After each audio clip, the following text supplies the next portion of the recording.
High above the crashing waves of California's rugged coastline, cliffside houses cling precariously to the edge of the land.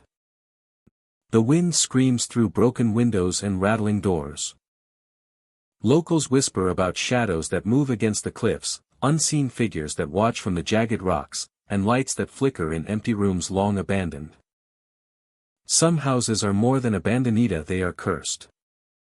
Visitors who venture too close feel sudden chills, hear whispers calling their names, and some never return. Tonight, we journey along the California cliffs to uncover the most haunted cliffside houses, built on cursed land where the past refuses to stay buried.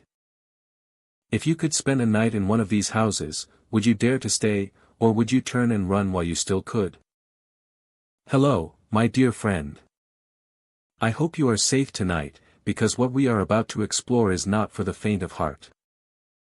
California's coastline is famous for its beauty, but hidden along these cliffs are houses where the land itself seems to resist human presence. Some report hearing footsteps on stairs that collapsed long ago. Doors opening by themselves. And rooms that feel impossibly cold. Shadows linger in corners, sometimes forming the shapes of long-dead residents. Some visitors swear they have been followed by unseen figures along narrow cliff paths, while others have heard whispers warning them to leave.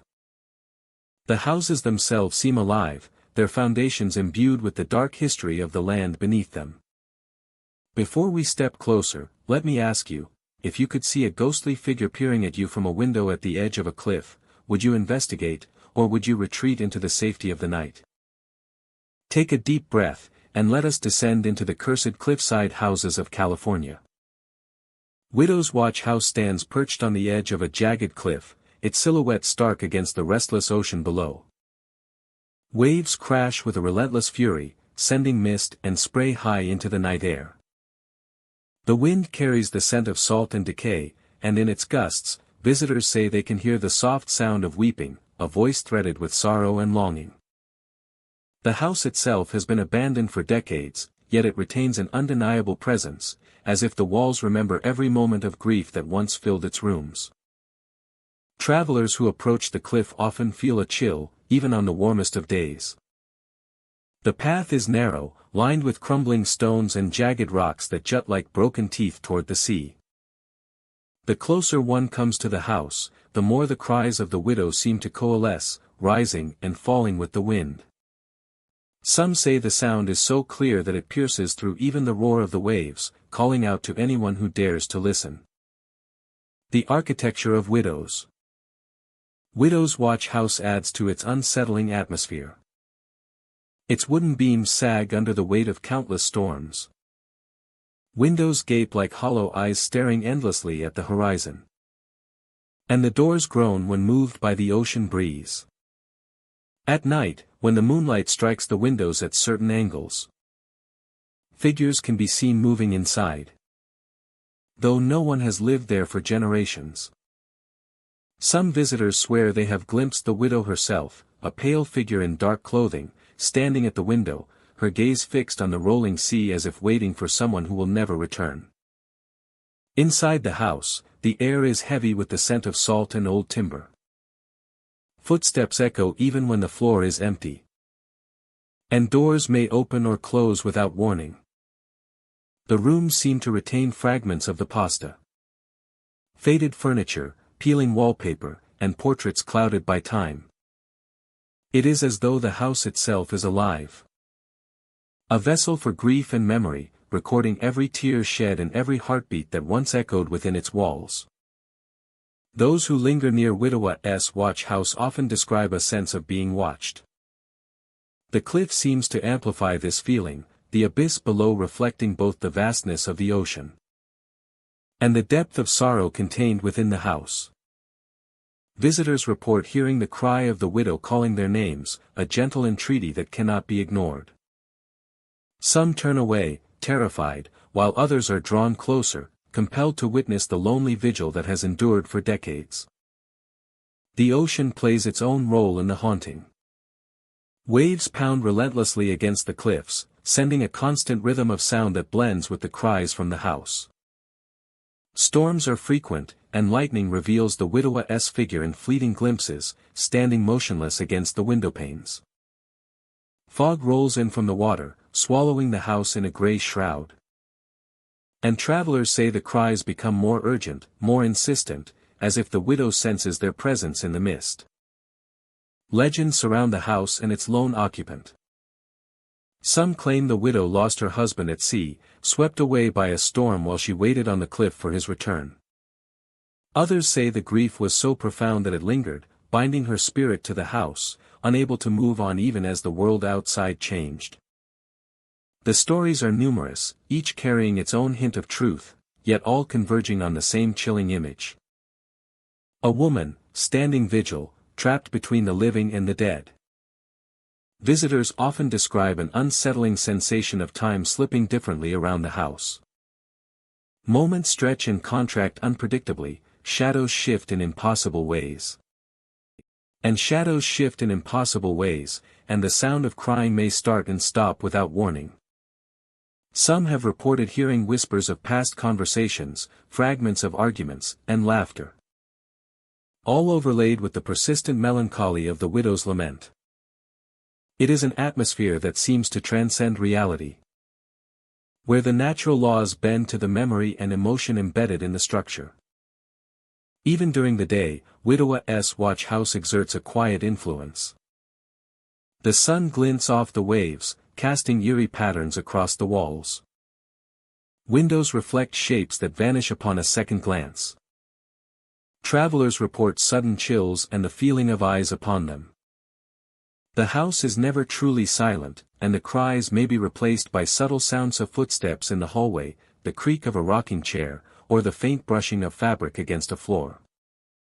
Every sense is heightened, every shadow carries potential meaning, and the boundary between past and present blurs. Despite the fear it inspires, there is a strange allure to Widow's Watch House. It is a place of profound emotion, where the weight of loss is tangible. And the endurance of memory is palpable.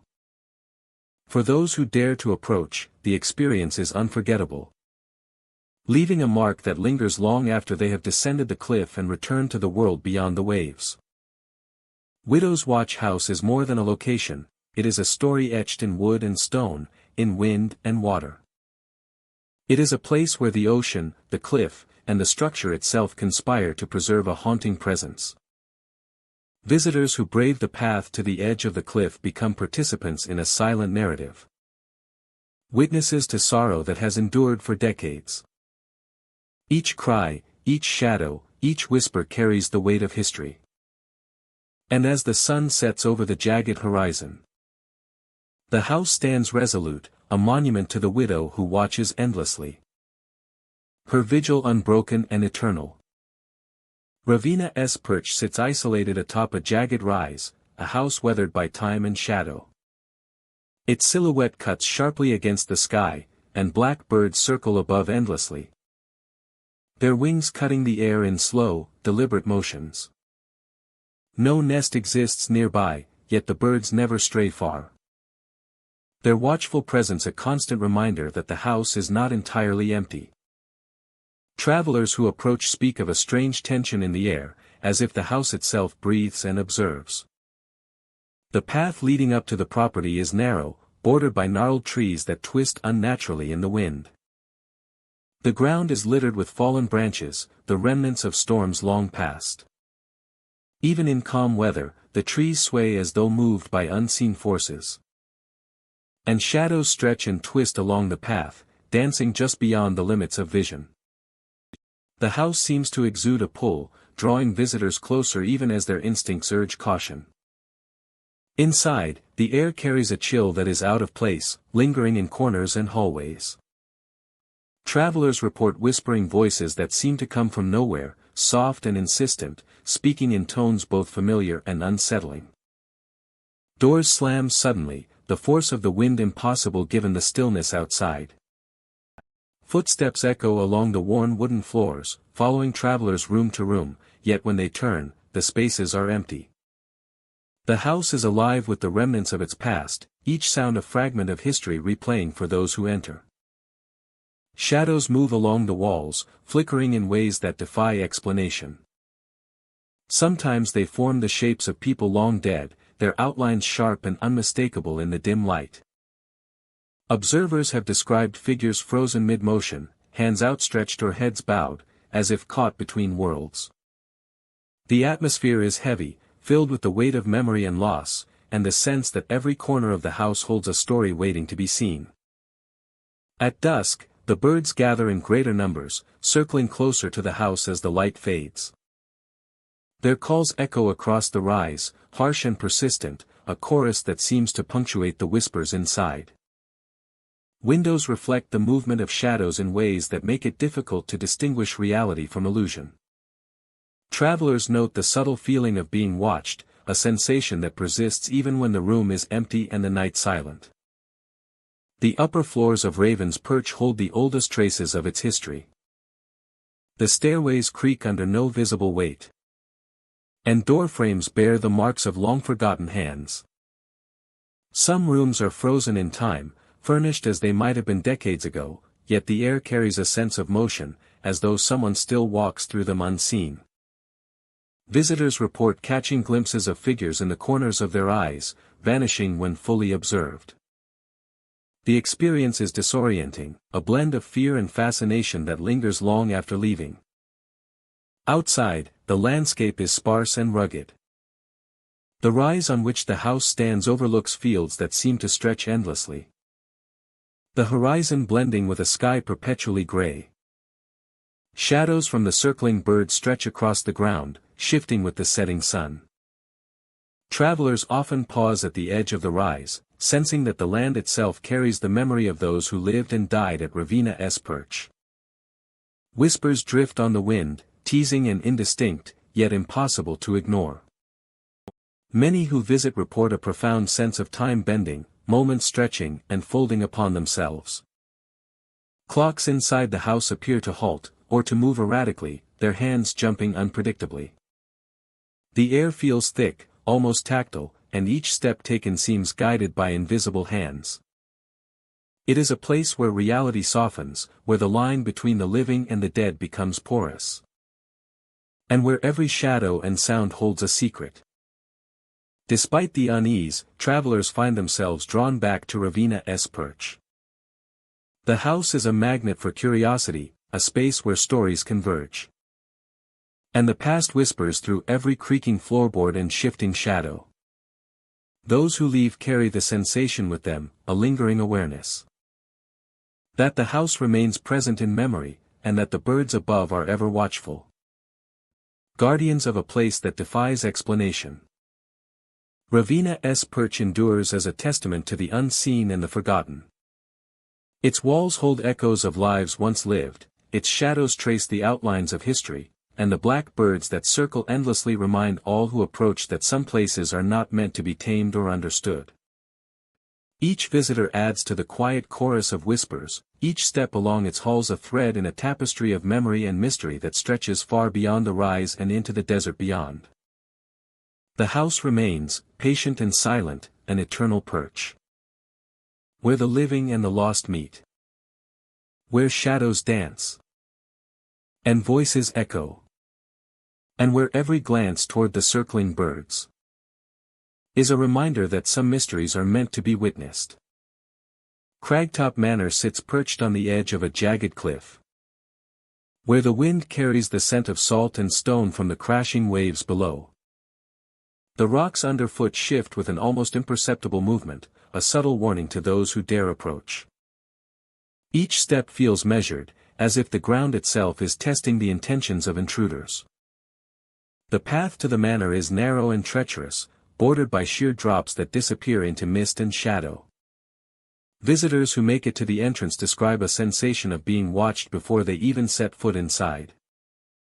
The menorah SFAA section Ade is broken and weathered, stone walls scarred by centuries of storms and neglect. Windows, some shattered and some blackened with age, reveal glimpses of the interior, but the view is distorted, as if hiding more than it shows. The air is thick with silence, and even the wind seems to hesitate as it weaves through the hallways and crumbling towers. Inside, the manor is a labyrinth of fractured rooms and long corridors.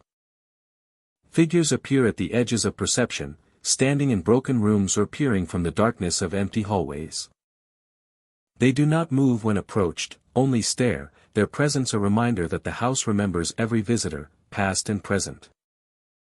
Their eyes follow without menace, yet a weight hangs in the air, the kind of awareness that chills the skin and tightens the chest.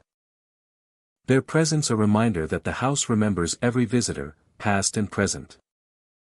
Some visitors report feeling icy hands brush against their shoulders. The touch is fleeting, never fully materializing, yet unmistakable in its cold intensity.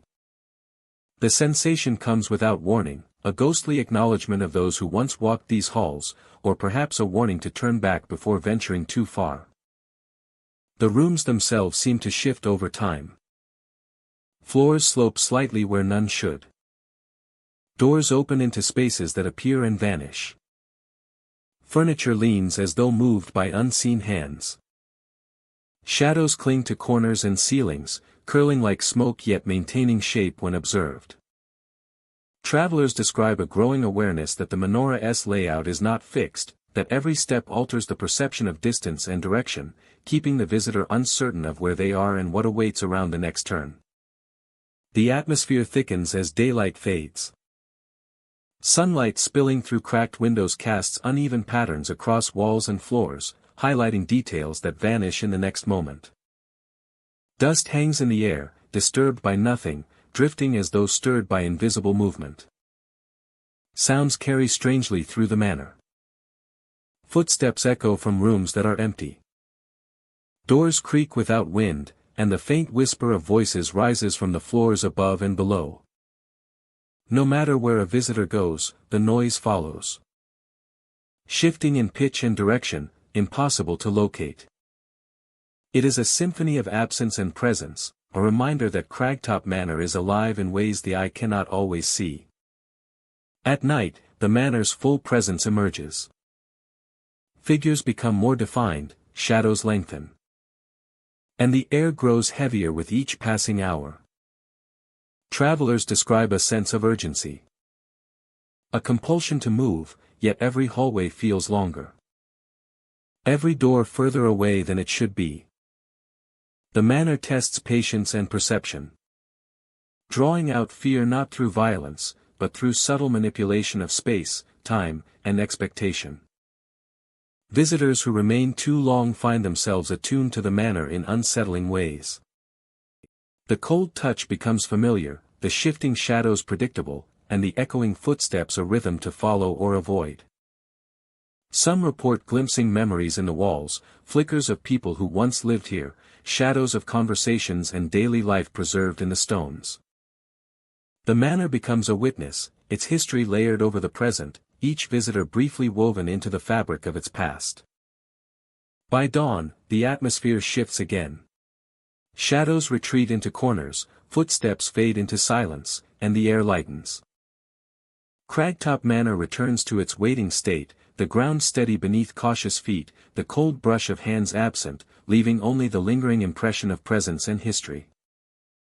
Travelers leave carrying an awareness of the manor's persistent consciousness, of a place that observes, reacts, and endures beyond the ordinary measures of time and space. Cragtop Manor stands as a sentinel over the cliffside, a place where rocks warn, shadows observe, and the wind carries memory. Where the past remains tangible, where the living and unseen coexist, and where every corner holds the quiet power to remind those who enter that they are not alone. Seacliff Cottage perches at the edge of a rugged cliff, overlooking waves that crash endlessly against jagged rocks. The small house sits abandoned, its weathered exterior worn by salt and wind, yet it retains a quiet presence that draws the curious and the wary alike. A narrow path winds along the cliffside, leading travelers through windswept grass and past broken fences, and every step seems to echo with the memory of the cottage's past. By day, the house appears silent and still. Windows reflect the sun and the restless sea, and the front door sways faintly in the breeze. Yet those who linger near the path report hearing soft footsteps that seem to come from nowhere. approaching from behind or alongside, only to fade when investigated. The sounds are delicate, rhythmic, and oddly human.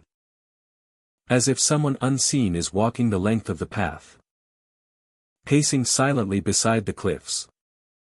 As evening descends, a different presence begins to emerge. The wind carries whispers, faint and fragmented, blending with the roar of the ocean below. Travelers feel a subtle chill brushing against their skin, though the air remains warm. There is a sense of being observed, a quiet tension that grows as the day fades into twilight. The cottage itself is a study in abandonment.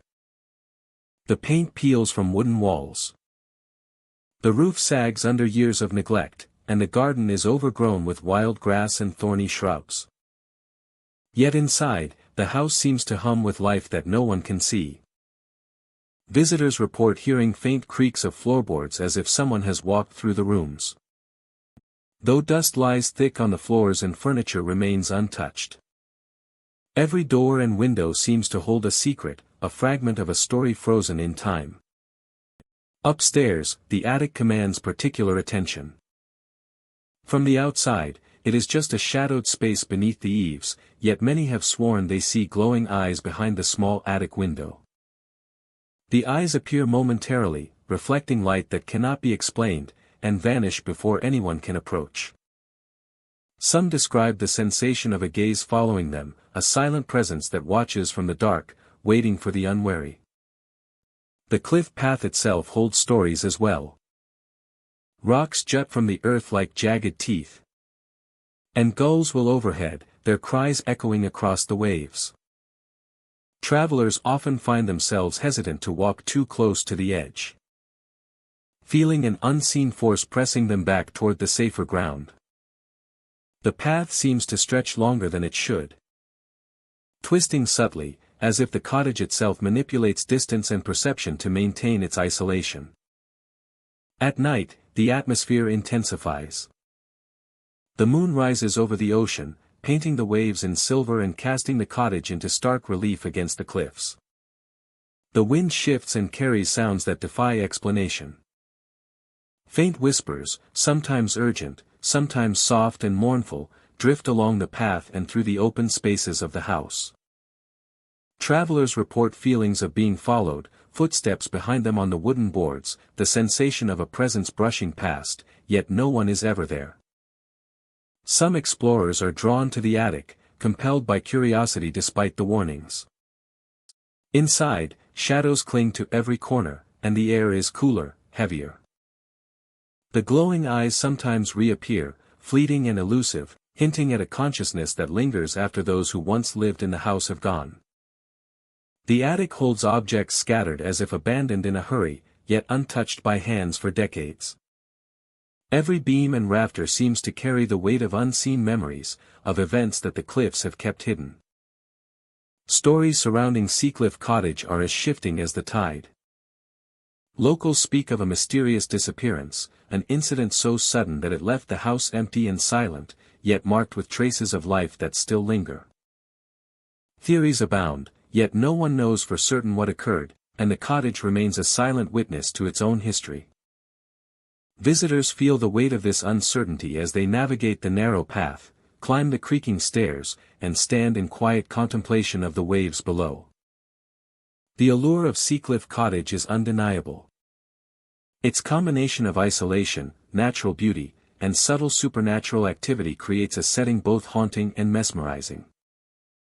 Travelers who approach with respect find themselves enveloped by a story that exists beyond time, a place where the ordinary blends seamlessly with the inexplicable. Each whisper, each shadow, each fleeting glimpse of light contributes to a sense of connection with something unseen, something just beyond understanding. As dawn approaches, the house returns to its quiet state. The glowing eyes vanish, footsteps cease, and the path becomes still. The waves continue to crash against the cliffs, and the wind settles into gentle gusts across the overgrown garden. Yet the experience lingers in the minds of those who walked its grounds. Seacliff Cottage holds its secrets closely, offering only fragments to those who dare to listen and look closely.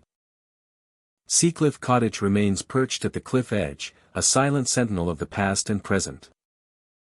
Its abandoned rooms, glowing attic, and echoing footsteps form a tapestry of mystery that continues to captivate the imagination. Travelers leave the path with a heightened awareness of the unseen, carrying with them the quiet intensity of a place where time, memory, and presence converge. And where the cliffs keep watch over all who approach. Stormwatch House sits atop a jagged promontory where the ocean meets the sky in endless conflict. Waves slam against the rocks below, sending spray high into the air. While the wind howls through the cliffs, bending trees and rattling the timbers of the house. The structure groans and creaks, a chorus of protest against the storms that batter it relentlessly. Every traveler who approaches senses the power of the place, the combination of nature and something beyond ordinary perception. A feeling that the house itself is alive. The architecture is weathered and imposing. Shattered shutters flap in the wind, lightning illuminates the jagged roofline. And the walls, scarred by years of storms, seem to pulse with a quiet menace. Windows darken against the flickering sky. Yet figures are often seen standing motionless inside. Only for them to vanish the instant they move closer. It is as though the house contains echoes of its past. Memories of those who once lived. And perhaps never truly left. Inside, the air is heavy with the scent of salt and damp wood. Footsteps echo across creaking floors where no one walks. And furniture may shift or topple without explanation.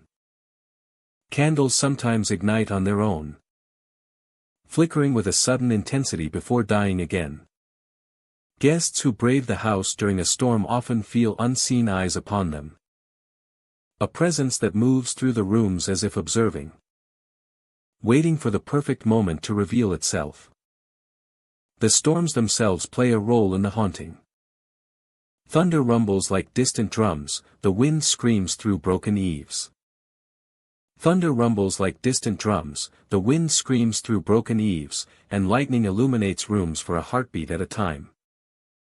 During these moments, figures can be seen pacing the halls, moving from room to room, their features blurred and indistinct. Some travelers claim to hear whispers over the roar of the tempest, words spoken in voices that are almost recognizable, yet impossibly distant. It is as if the house channels the storm, bending it to its own strange rhythm. Stormwatch House is surrounded by cliffs that drop sharply into the sea, a natural barrier that isolates it from the world beyond. Visitors must tread carefully, for the path is slick with rain and jagged with stone.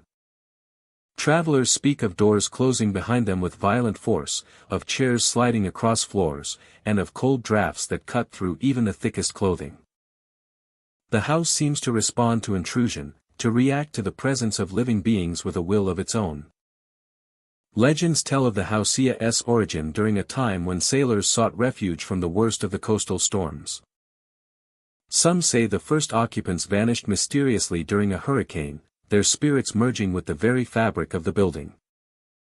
Others claim the house has always been a nexus for storm energy, a place where nature and something inexplicable converge. Local fishermen avoid the cliffs during bad weather, whispering warnings of the lights and shadows that appear within the house when the tempest strikes. Travelers inside the house describe a strange distortion of time.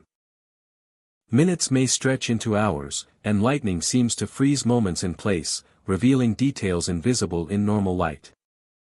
Shadows move independently of their sources, and the creaking of the floorboards echoes from places far from the actual sound.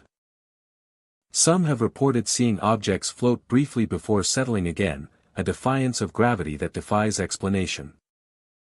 Every storm strengthens the sense that the house is aware, that it observes and reacts to those who dare enter its halls.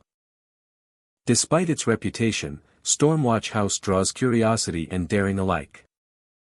There is a hypnotic beauty in its wild isolation, a fascination in the way lightning illuminates the twisting architecture and throws shadows that seem alive. The wind carries distant cries and unrecognizable voices, weaving them into the roar of the ocean. Even when the storms abate, traces of the house's presence linger: the scent of wet wood, the faint echo of footsteps, and the sensation of being watched long after one has departed. The true power of Stormwatch House lies in its atmosphere, where nature and the inexplicable coexist, where the ordinary rules of reality bend under the weight of wind, water, and time. Guests who enter often leave changed, carrying memories of fleeting shadows, whispered voices, and the unshakable feeling that they were never truly alone. The house embodies both awe and dread, a testament to endurance against the elements and the mysteries that lie beyond understanding. Stormwatch House is more than a building, it is a living narrative. Each storm adds another layer to its story, each flash of lightning captures a moment in its history, and each whisper carries the weight of those who have crossed its thresholds. The cliffs and the sea, the wind and the rain, all contribute to the house's haunting presence. Travelers who brave its halls experience an encounter with a place where the ordinary meets the extraordinary, where the power of nature intersects with the unseen. Where the power of nature intersects with the unseen. For those who approach Stormwatch House, the memory lingers long after they return to the world below the cliffs. The roar of the ocean, the scent of salt and timber, the fleeting shapes and whispers, all remain etched in the mind. The house stands resilient against the storms, a sentinel of mystery and unease, reminding all who gaze upon it that some places are not merely built, but inhabited by forces that defy explanation. Forces that endure as long as the wind and the waves continue to collide. Blackwater Cliff House stands perched on the edge of jagged rocks, overlooking a dark, still pool that seems to absorb the light around it. The house appears weathered yet steadfast, its walls streaked with years of wind and rain. From a distance, it seems silent, but travelers who approach speak of an uneasy energy that hangs in the air, as if the land itself watches and waits. The path to the house is narrow and treacherous, winding along cliffs that drop sharply into the water below. The rocks are slick and uneven, their surfaces worn by centuries of storm and tide. Each step taken is measured, the wind carrying a cold bite that seems to whisper warnings. Shadows gather beneath the cliffs, shifting with the movement of unseen shapes. And the water reflects an unnatural darkness that draws the eye even as it fills the heart with unease. At night, the sounds of Blackwater Cliff House change. Travelers report hearing voices carried on the wind, faint but distinct, calling out names that no one else could know. The voices rise and fall like the tide, sometimes urgent, sometimes mournful, echoing against the cliffs and into the surrounding forest. It is a sound both alluring and terrifying, and many who hear it feel a pull toward the edge of the rocks, as though the water itself demands attention. Inside the house, the air is thick with the scent of salt and damp stone. Floors creak under no visible weight, and doors open slowly as if moved by unseen hands. Shadows shift along the walls, elongating and twisting in ways that defy explanation. Some visitors report glimpsing figures at the windows, reflections of people long gone, standing silently and watching from the glass. Their presence is fleeting, a momentary brush of perception that leaves the room colder than before. The cliffs surrounding the house seem alive with sound. On quiet nights, when the wind blows across the jagged rocks, it carries the faint impression of words, a murmuring warning that moves with the air. Travelers have described the sensation of being guided by the whispers. An instinctive understanding that some paths should not be followed and some doors left unopened. The land itself communicates in tones subtle and insistent. A voice older than the house that has stood against the elements for generations. The dark pool below is a constant source of unease. Its surface is mirror-like, yet never reflects the sky in full. Some say the water is impossibly deep, swallowing light and sound alike. While others describe seeing fleeting movements beneath the surface, shapes that vanish before they can be understood. Many who stand at the edge of the cliff feel the pull of the pool, a magnetic force that seems to beckon and warn simultaneously. Footsteps falter, hearts quicken, and an instinctive caution grows with each passing moment. Visitors who spend the night in Blackwater Cliff House often awaken to sounds that defy explanation. Steps echo across empty halls, soft whispers drift from rooms with locked doors, and the wind carries low, mournful calls from the cliffs below. Some report finding objects moved from their original places, chairs angled toward the windows, or personal belongings resting where they were not left. The house seems attentive, responsive to those who enter, yet distant, as though part of a world separate from ordinary time. As dawn approaches, the house and cliffs change. The wind softens, and the water calms into an unbroken expanse of dark glass.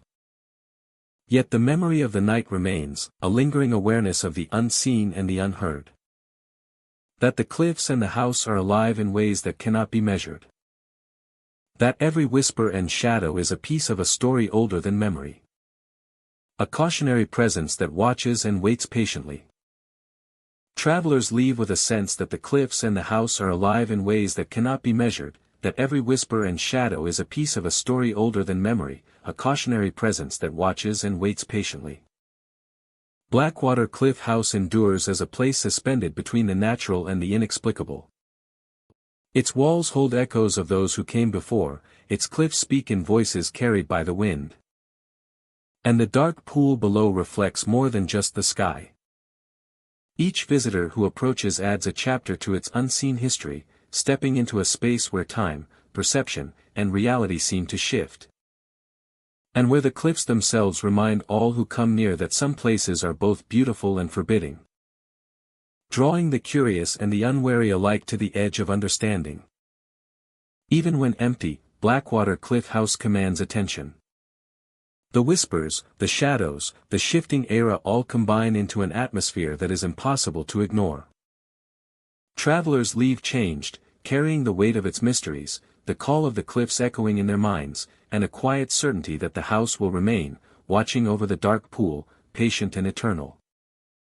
Sentinel Heights rises on a cliff overlooking the restless sea, its stone walls weathered by wind and salt. The house appears abandoned, yet an unsettling awareness lingers, as if the structure itself watches over the waves. From the exterior, the building seems still and silent, but travelers who venture closer report figures appearing on the balcony. The shapes are human, yet unmoving, silhouettes that observe with quiet intensity before vanishing as if swallowed by the air. Inside, the atmosphere thickens. Time behaves strangely within the walls, minutes stretching and folding in on themselves. A single step across the floor can feel like hours. And the distant crashing of waves becomes both near and far. Echoing from rooms that seem to shift in size and perspective, the air carries a chill, not merely of temperature, but of something ancient and enduring. A presence that surrounds visitors without intrusion. Stairs creak under invisible weight, rising from the ground floor to the upper levels as though someone unseen is pacing endlessly. Each step resonates through the house, yet when one follows the sound, the space reveals only emptiness. Doors open slightly on their own, revealing dim hallways that lead nowhere and end abruptly against solid walls or darkened rooms. Shadows gather in corners, stretching unnaturally, moving subtly when one turns away, always present at the edge of perception. The main hall offers a view of the cliffs below and the ocean beyond. The floorboards are worn, yet unsteady, reacting to the presence of unseen footsteps. Visitors report an uncanny sense of being watched, as though every glance toward the balcony reveals figures in waiting, yet when attention is fully given, nothing remains. The air itself seems to pulse with the rhythm of the unseen, a subtle vibration that awakens both curiosity and unease. Rooms within Sentinel Heights hold memories that linger. Furniture appears as though recently used, though dust covers every surface. Occasionally, a chair shifts slightly, or a curtain flutters, stirred by no breeze. Some travelers feel the sensation of passing through invisible corridors. The brush of cold hands along their shoulders, or the sudden pressure of weight in a vacant chair. These moments are fleeting, yet they imprint a lasting impression, as if the house itself wishes to be remembered. Windows frame the sea like living paintings, the waves catching the light of the sun or moon, yet shadows occupy the frames as well. Figures appear standing at the glass, motionless, watching, their reflections visible for a heartbeat before dissolving into nothing. The house seems to respond to observation, revealing and concealing in equal measure, an entity that is both guardian and enigma. The distortion of time heightens as evening descends. Visitors moving from room to room notice that hallways elongate, spaces shift, and minutes blend into one another. A simple journey from the entryway to the balcony can take what feels like hours, yet the sun outside remains unchanged. This manipulation of time creates a disorientation that deepens the sense of otherworldliness within the manor. Sounds carry strangely, filling rooms with whispers that do not originate from a single source. A distant door may slam in response to nothing. And footsteps echo across empty halls. Occasionally, a soft voice murmurs unintelligible words, drifting from the shadows and fading as quickly as it came. These subtle signals are enough to unsettle even the most rational visitor. A reminder that the house is alive in ways beyond the ordinary. At night, Sentinel Heights becomes a theater of light and shadow. Moonlight washes across the floor, illuminating figures standing silently at windows and balconies. Their presence is haunting yet calm, as if the house itself has preserved echoes of its past occupants. The wind carries the scent of the sea through broken shutters and open doors, merging with the cold breath of the house to create an atmosphere of quiet anticipation. Those who leave the house speak of a lingering impression, a sense that the walls, stairs, and balconies are more than mere architecture. A sense that the walls, stairs, and balconies are more than mere architecture. A reminder that some places endure in both space and time, carrying with them echoes of lives once lived and moments long past. Carrying with them echoes of lives once lived and moments long past. A reminder that some places endure in both space and time. Some places endure in both space and time, carrying with them echoes of lives once lived and moments long past. The cliffs continue to stand, unyielding against the relentless ocean. And the house remains perched above, a sentinel in every sense. Travelers depart carrying the memory of silent watchers. The sound of invisible footsteps. And the sensation that time within these walls does not flow as it does outside. Sentinel Heights remains a guardian of the cliff. A keeper of the past. And a reminder that some mysteries are not meant to be solved, only experienced and remembered. Fog Spire House emerges from the morning fog like a vision half-formed, its silhouette fading and reappearing as the mist drifts across the landscape. The house perches atop a small rise, surrounded by overgrown gardens and twisted trees whose bare branches reach toward the sky. On clear days it seems solid and tangible, yet in the thick fog it feels ethereal, suspended between the present and some distant past. Travelers approaching the house often pause, unsettled by the way it seems to shift in perception. The windows glimmer faintly, reflecting shapes that are not quite the trees or the garden. Doors appear slightly ajar, though the house is abandoned.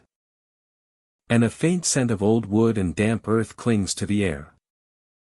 Visitors report an immediate sense of being watched, though no one stands in view. The fog thickens, muffling sound. And footsteps on the gravel path seem to vanish before reaching the door. Inside, the house carries the weight of history. The floors creak under the lightest step. And every door seems to hold echoes of people long gone. Figures clad in old-fashioned clothing are glimpsed pacing the rooms. Moving silently, their motions deliberate and purposeful. Sometimes they stop abruptly, as if aware of the visitor. Then continue without acknowledgement. The air feels charged with presence, subtle yet insistent. As if the house itself remembers each footstep, each whispered conversation from decades past. The mirrors in Fog Spire House are particularly unsettling. Some are mounted in hallways where no reflection should exist. And those who peer into them often see themselves for a fraction of a second alongside another figure. A shadow dressed in the attire of a bygone era. The reflection lingers just long enough to be noticed, then dissolves, leaving only the visitor and the dim room behind. There is a rhythm to these moments, a pulse that seems synchronized with the faint creaks of the house, the whisper of fog against the windows, and the occasional sigh of wind through the eaves. Even the furniture seems to retain traces of the past. Chairs are positioned as though awaiting someone to sit. Tables hold impressions of objects long removed. And doors open or close softly without cause. Visitors speak of feeling compelled to follow the figures through hallways, upstairs, and into rooms they did not intend to enter. Each step reveals more of the house's interior, but also heightens the sense of dislocation, a subtle shift that makes it difficult to remember how one entered or where one has been. The fog outside mirrors the mystery within. It curls through the broken garden paths and drifts in through the open windows, carrying the scent of damp leaves and cold stone. It softens edges and obscures corners, making rooms appear larger or smaller depending on where one stands. Travelers describe the sensation of being both inside and outside the house simultaneously, a liminal state in which the boundaries between reality and memory blur. Sounds in Fog Spire House are similarly deceptive. Footsteps echo from the floors above when the stairs are empty. Soft laughter drifts through rooms that no one occupies. And doors close gently with no apparent force. Even voices that speak in half-formed words seem tethered to the fog, as if carried on a breeze that exists only within the house's walls. Visitors often find themselves listening intently, trying to catch meaning. Yet every attempt slips through fingers like water. The experience of time in the house is peculiar. Minutes can stretch or compress, and travelers sometimes realize that hours have passed without noticing. Visitors who attempt to take notes or photographs find that their equipment behaves strangely, batteries draining faster than expected, images blurred beyond recognition, reflections in lenses that capture more than the physical space. The house seems aware of each observer, adjusting perception and memory to maintain its veil of enigma. Despite its eerie qualities, Fog Spire House exerts a quiet allure. It invites exploration, curiosity, and contemplation. Those who leave the house often describe a lingering awareness, a sense that they have glimpsed fragments of another era, or walked paths once traveled by the figures they glimpsed in the rooms. The fog, the reflections, the pacing figures, and the faint whispers become part of a story that exists in the margins between what is seen and what is sensed. As the day progresses, the fog thins, revealing the house fully to the observer. Travelers speak of fleeting shadows, of soft steps behind them on the stairwell, of glimpses in mirrors that do not obey the laws of reflection. Each detail adds to the atmosphere, a subtle but persistent presence that defies explanation yet feels intimately tied to the structure itself. Fog Spire House remains, perched upon its rise, shrouded often in fog, an enigmatic witness to time and memory. It blends history and mystery, presence and absence, creating a space that captivates the imagination and challenges the senses.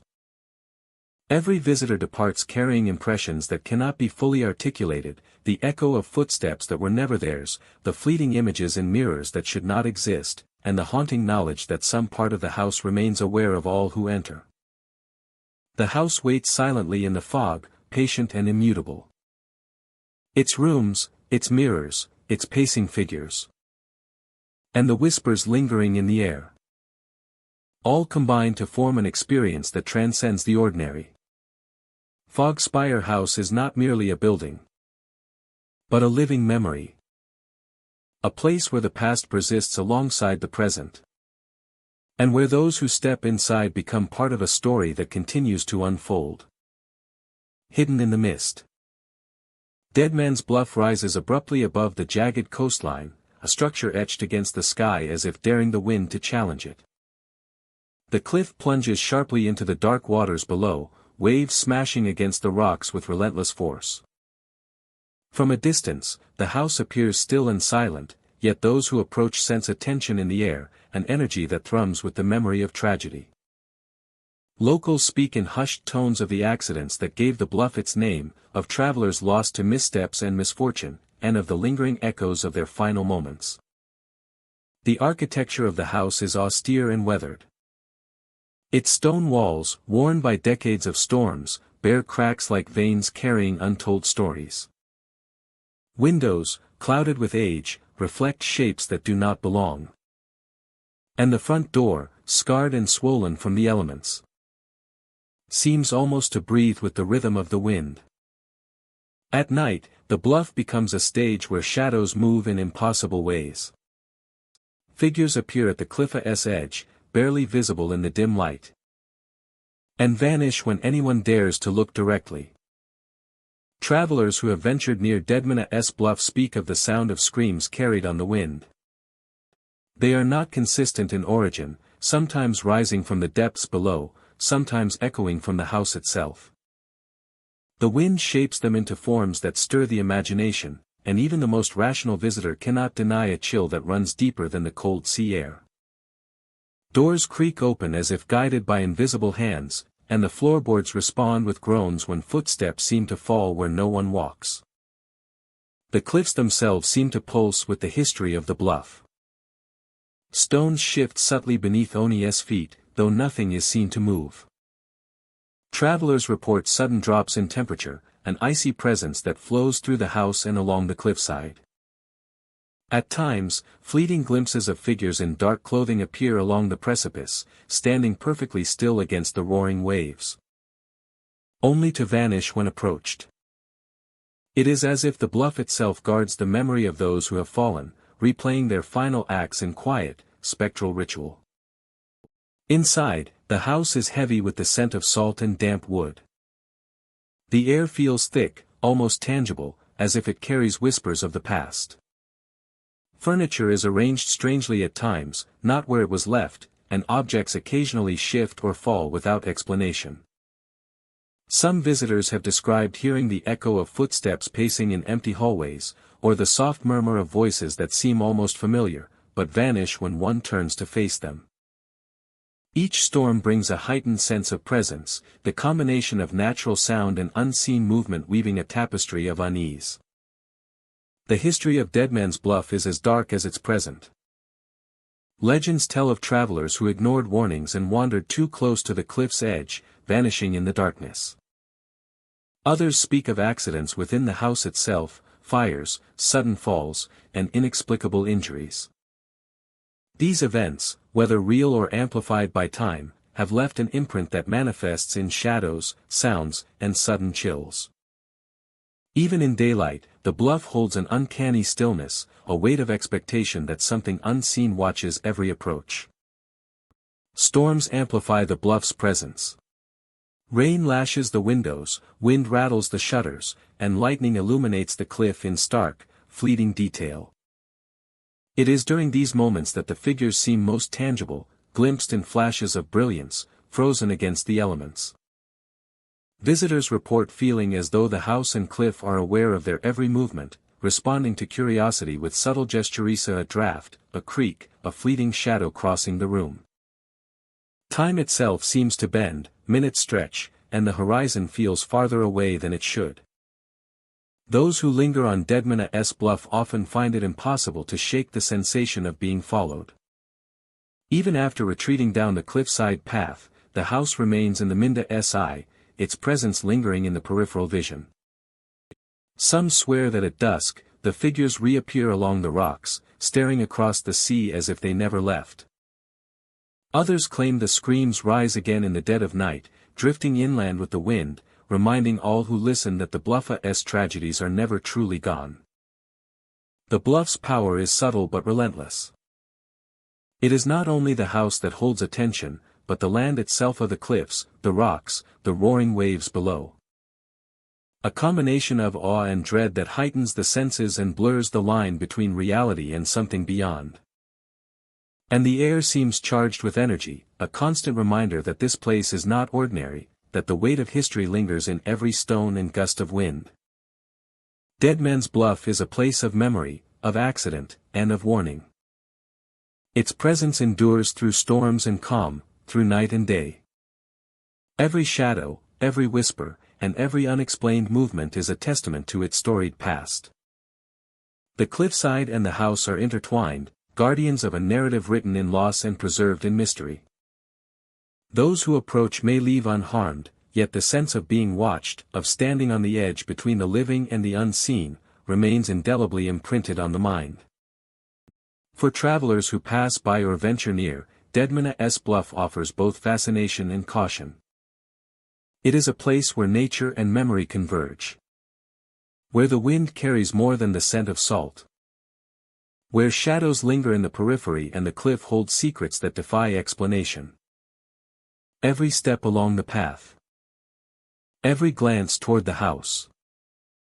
And every heartbeat is a reminder that some places are defined not only by what stands upon them, but by what remains unseen, etched into the landscape by history, tragedy, and the passage of time. Seagull Watch stands perched above a treacherous cove, its foundations gripping the rocky cliffs as waves crash far below. The house is weathered and windswept, its paint faded and peeling from years of relentless storms. From a distance, it appears isolated, a solitary figure against the endless expanse of sea and sky, yet those who approach speak of an energy that draws attention, a presence that feels both watchful and patient. The cliffs leading to the house are jagged and uneven, each step demanding caution. The sound of the ocean dominates, a constant roar punctuated by the crash of waves against rocks. And beneath it all are whispers, faint and unintelligible, carried on the wind. Travelers often pause, sensing voices that do not belong to anyone visible. Voices that echo from the very stones beneath their feet. The air is heavy with the scent of salt and seaweed. And a chill seems to linger even under the sun. At night, Seagull Watch takes on an entirely different character. Shadows stretch across the walls, cast by lanterns and moonlight, yet sometimes the shadows do not match any object present. Some visitors report seeing figures at windows, silhouettes that vanish when approached, leaving only the cold glass reflecting the empty room behind them.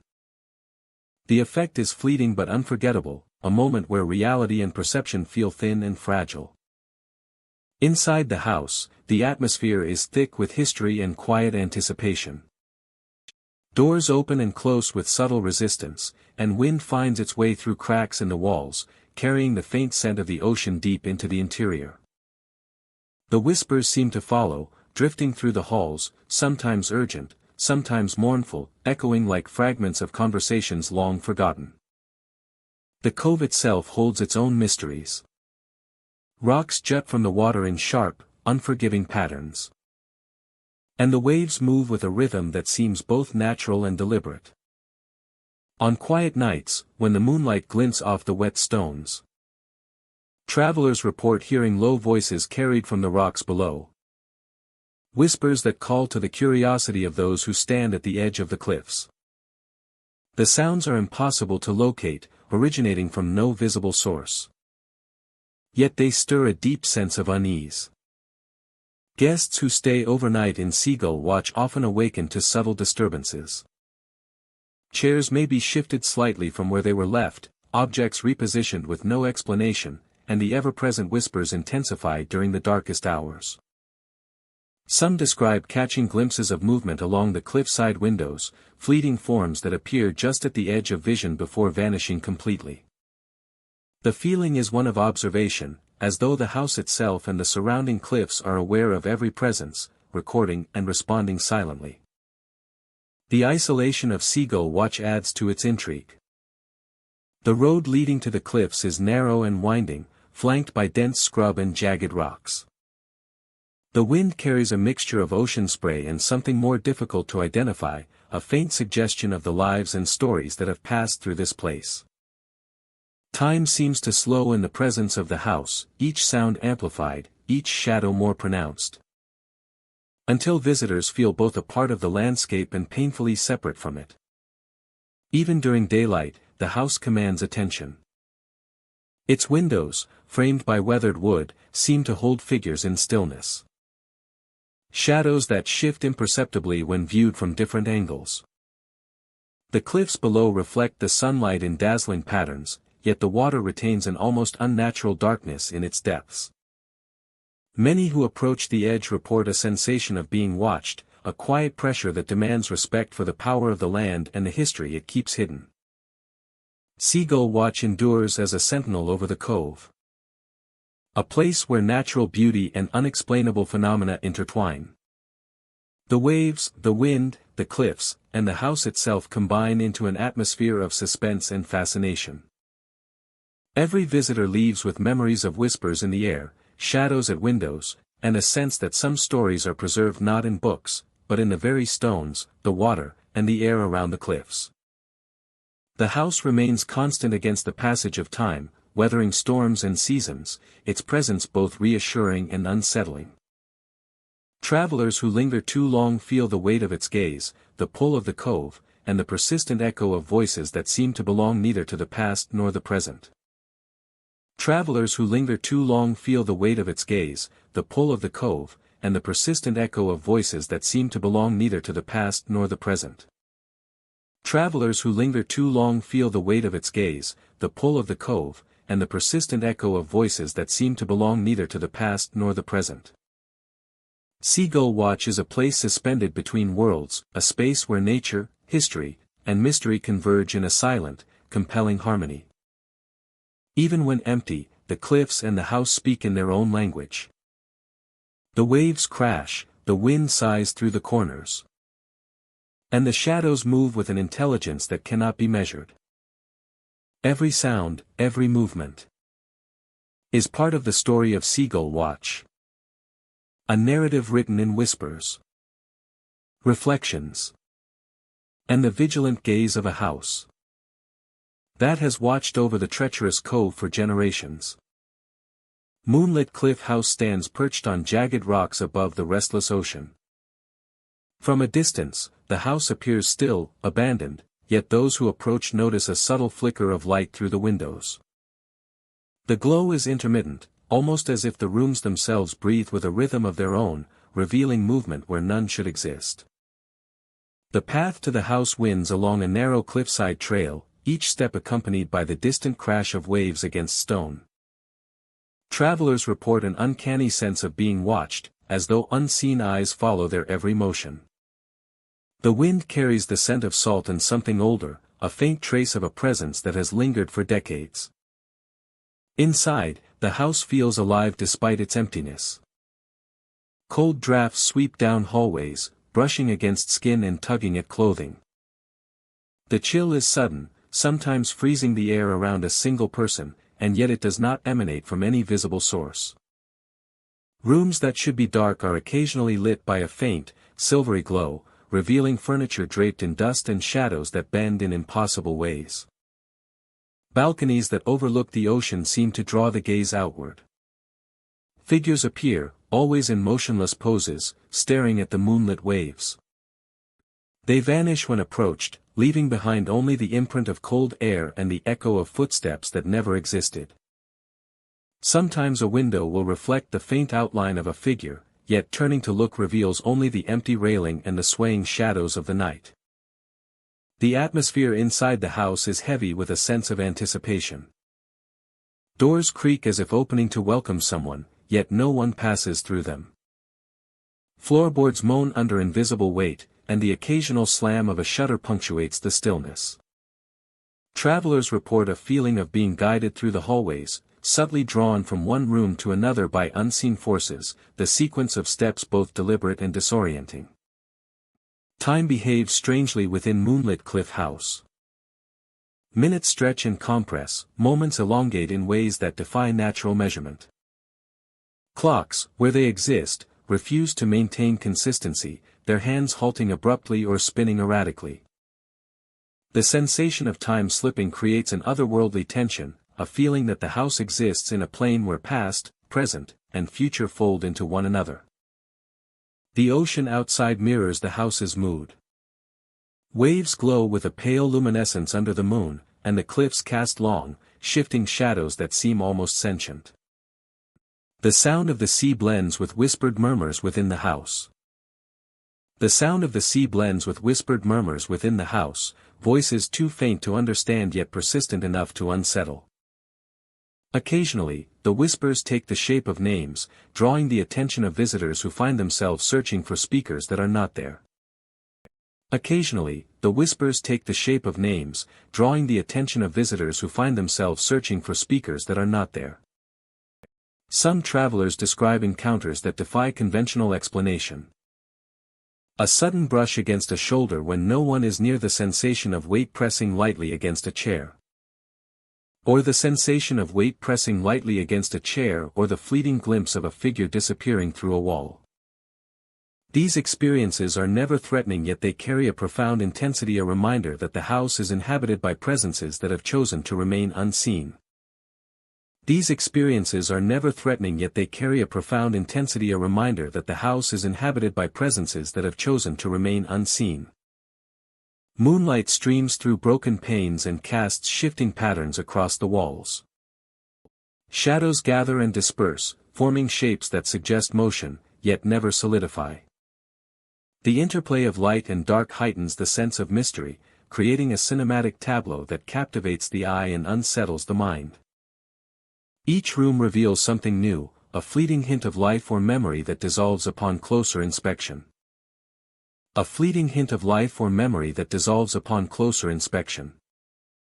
Visitors leave moonlit Cliff House with a sense of lingering awareness. The chill in their bones, the echo of footsteps, and the fleeting glimpses of figures remain long after they have descended the cliffside path. Above the cliffs, the moon continues its silent vigil, illuminating the house and the ocean below. Figures appear on the balconies, the lights continue to flicker in empty rooms. The wind whispers across the jagged rocks and the moonlit ocean below. Moonlit Cliff House endures as a sentinel of mystery, a dwelling that bridges the known and unknown, offering a haunting yet mesmerizing experience for all who venture near. The house invites observation but resists intrusion. Each visitor leaves carrying a fragment of its essence. The sensation of its cold drafts, the memory of shadows, and the echo of unseen footsteps. Moonlit Cliff House remains steadfast on its cliff. A keeper of secrets. A witness to the passage of countless nights. And a haunting monument to the intersection of natural beauty and supernatural presence. Even from a distance, the house exerts its influence. The flicker of lights, the glimmer of figures on the balconies. And the whispering of the wind. Reach out to travelers along the cliff paths. It is a place that demands awareness. Where curiosity is rewarded with fleeting encounters. And where the boundary between the living and the lingering past feels tenuous, shifting, and undeniably real. The experience of Moonlit Cliff House lingers in thought and memory. Each recounting adds to its legend. Each step along its halls deepens the mystery. And each night under the moon strengthens the impression that the house exists as much in perception as in reality. It is a place of quiet tension, an atmospheric enigma. And a testament to the power of presence without form. The ocean continues its eternal rhythm, waves breaking against the cliffs in endless cycles. Moonlit Cliff House watches over the water. Lights flickering, figures appearing and fading. And the air alive with unseen movement. It remains a destination for those drawn to mystery. A house that is both beautiful and unsettling. Where the night holds stories that are never fully told but are always felt. Gloomridge House stands on a hill where the sunlight seems to falter, its walls darker than the surrounding landscape. From a distance, it appears almost as a shadow cast upon the earth, a presence that absorbs light and curiosity alike. The house sits silently among overgrown gardens, skeletal trees, and crumbling stone paths, giving the impression of a place untouched by time yet intensely alive with unseen energy. Visitors approaching the house often remark on the sudden chill that greets them. The air feels heavier here, and the sounds of the outside world seem to fade, replaced by an oppressive quiet that presses against the ears. Even the wind behaves differently, moving slowly through the branches and carrying with it an unsettling rustle, as if the house itself is breathing. Once inside, the atmosphere deepens. The hallways stretch longer than expected, walls shadowed and corners darkened in ways that defy simple perception. Shadows flicker at the edges of vision, always moving just out of reach, giving the impression that the house is alive with activity unseen. Doors open and close on their own, though no one is near, and soft whispers echo from empty rooms, words indiscernible yet filled with urgent intent. Some visitors describe the sensation of being guided through the halls by invisible hands.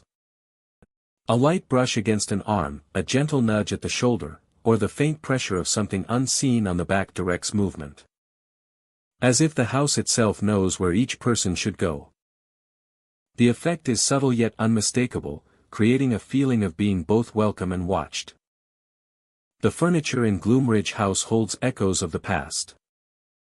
Tables and chairs appear slightly displaced, as though recent activity occurred without witnesses. Patterns on worn carpet seem to shift under the eye, creating the illusion of movement. While the chandeliers above sway slightly even when the air is still. Visitors often sense a presence seated nearby, just beyond perception. And feel compelled to look, though nothing can be seen. Mirrors within the house are particularly disconcerting.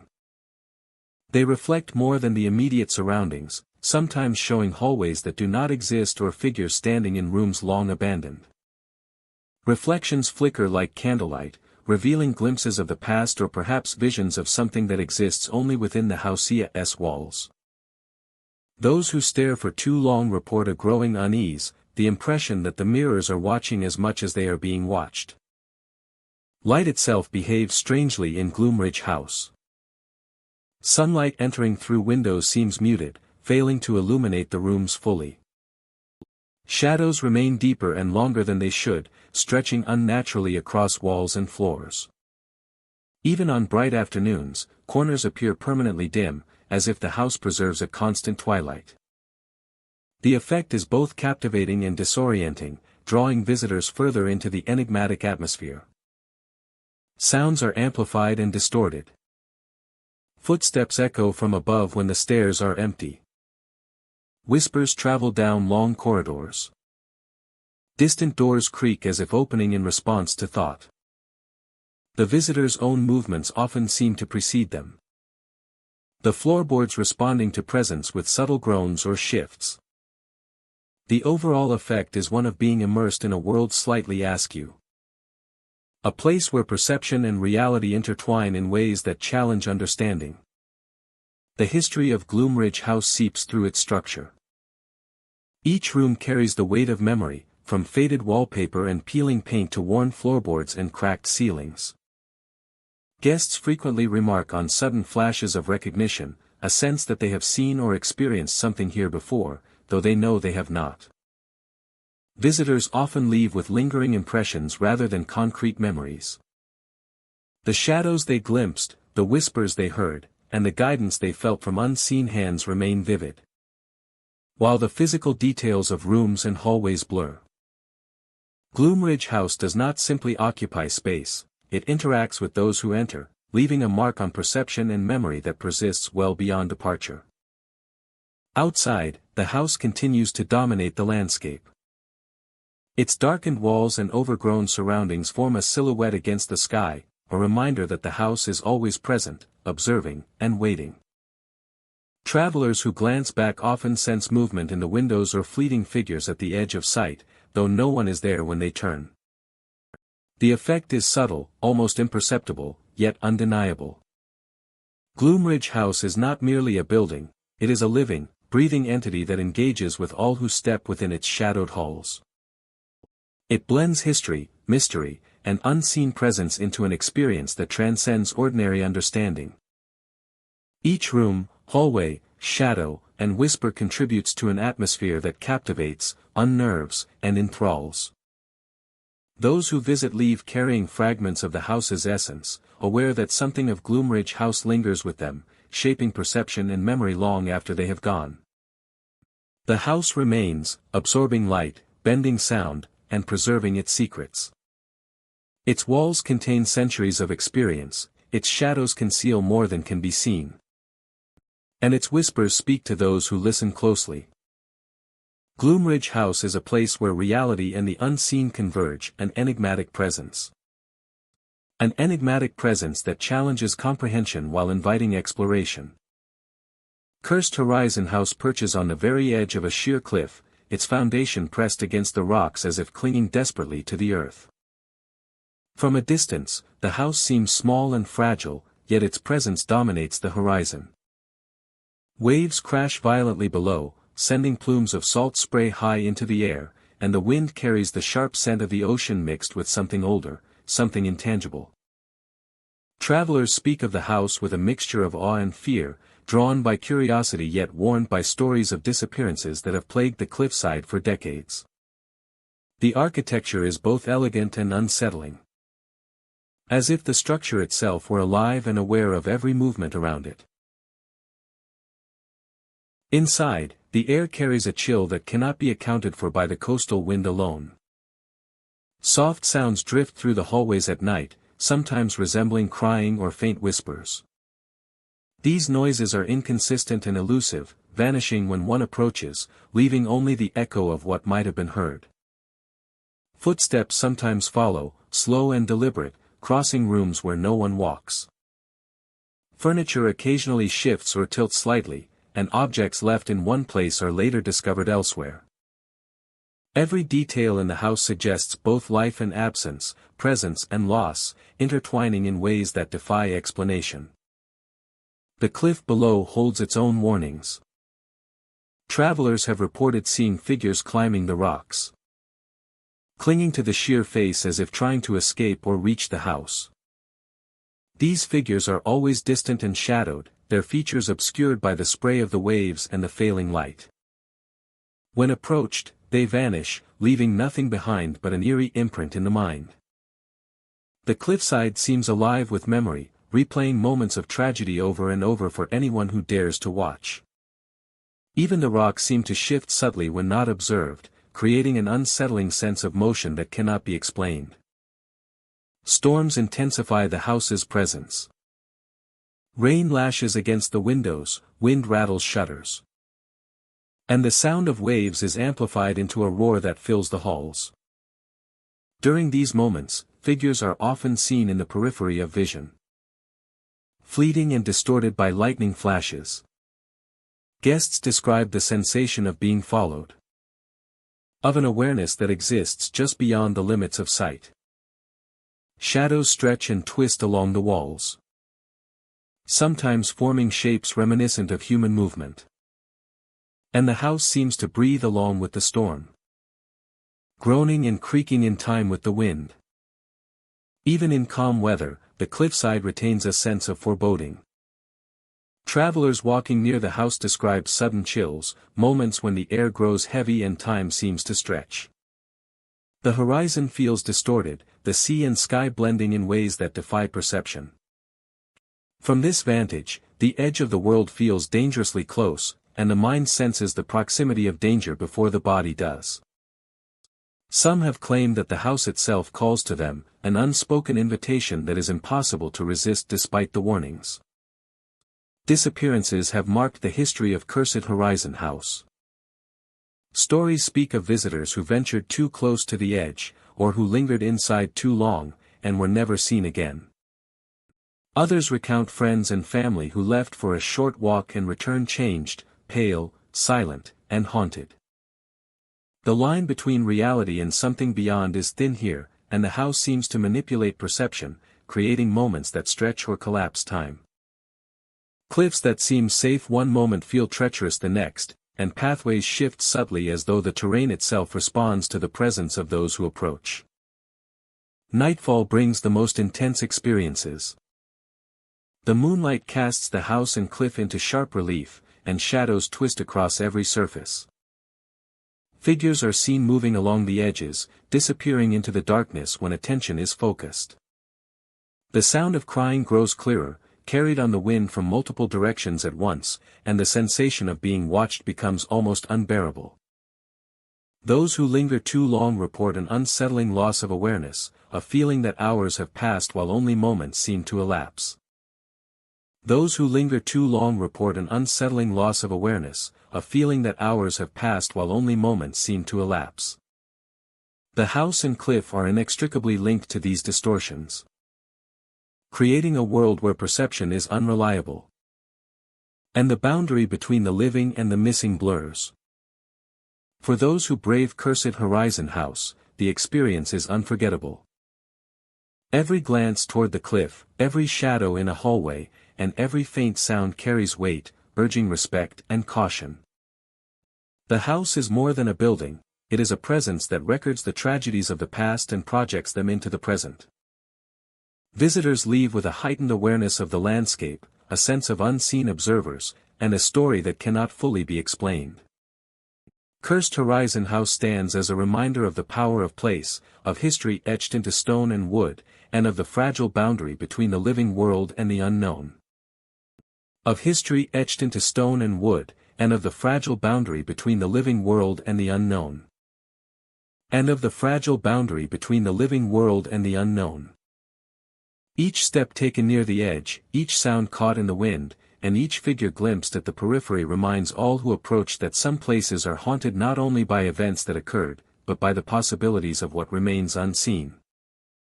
Each sound caught in the wind, and each figure glimpsed at the periphery reminds all who approach that some places are haunted not only by events that occurred, but by the possibilities of what remains unseen. And each figure glimpsed at the periphery reminds all who approach that some places are haunted not only by events that occurred, but by the possibilities of what remains unseen.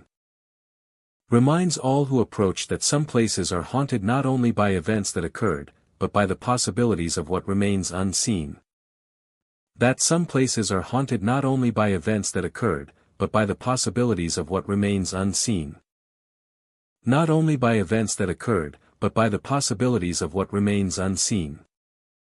But by the possibilities of what remains unseen. Cliffside Lantern House sits perched on a rugged cliff, overlooking the restless waves below. The structure is weathered and worn by time and wind, its stone foundation gripping the edge of the precipice as if it refuses to let go. From afar, it appears quiet and still, a solitary silhouette against the fading light of the horizon. Yet those who approach discover that the house holds a life of its own, one that pulses in subtle movements and whispers carried on the sea breeze.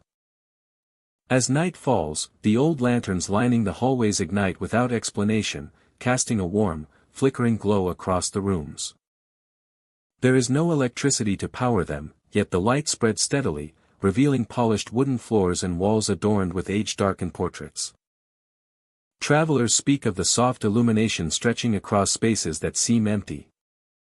And yet the warmth of the light gives a sense that the house is watching, aware of every footstep and breath.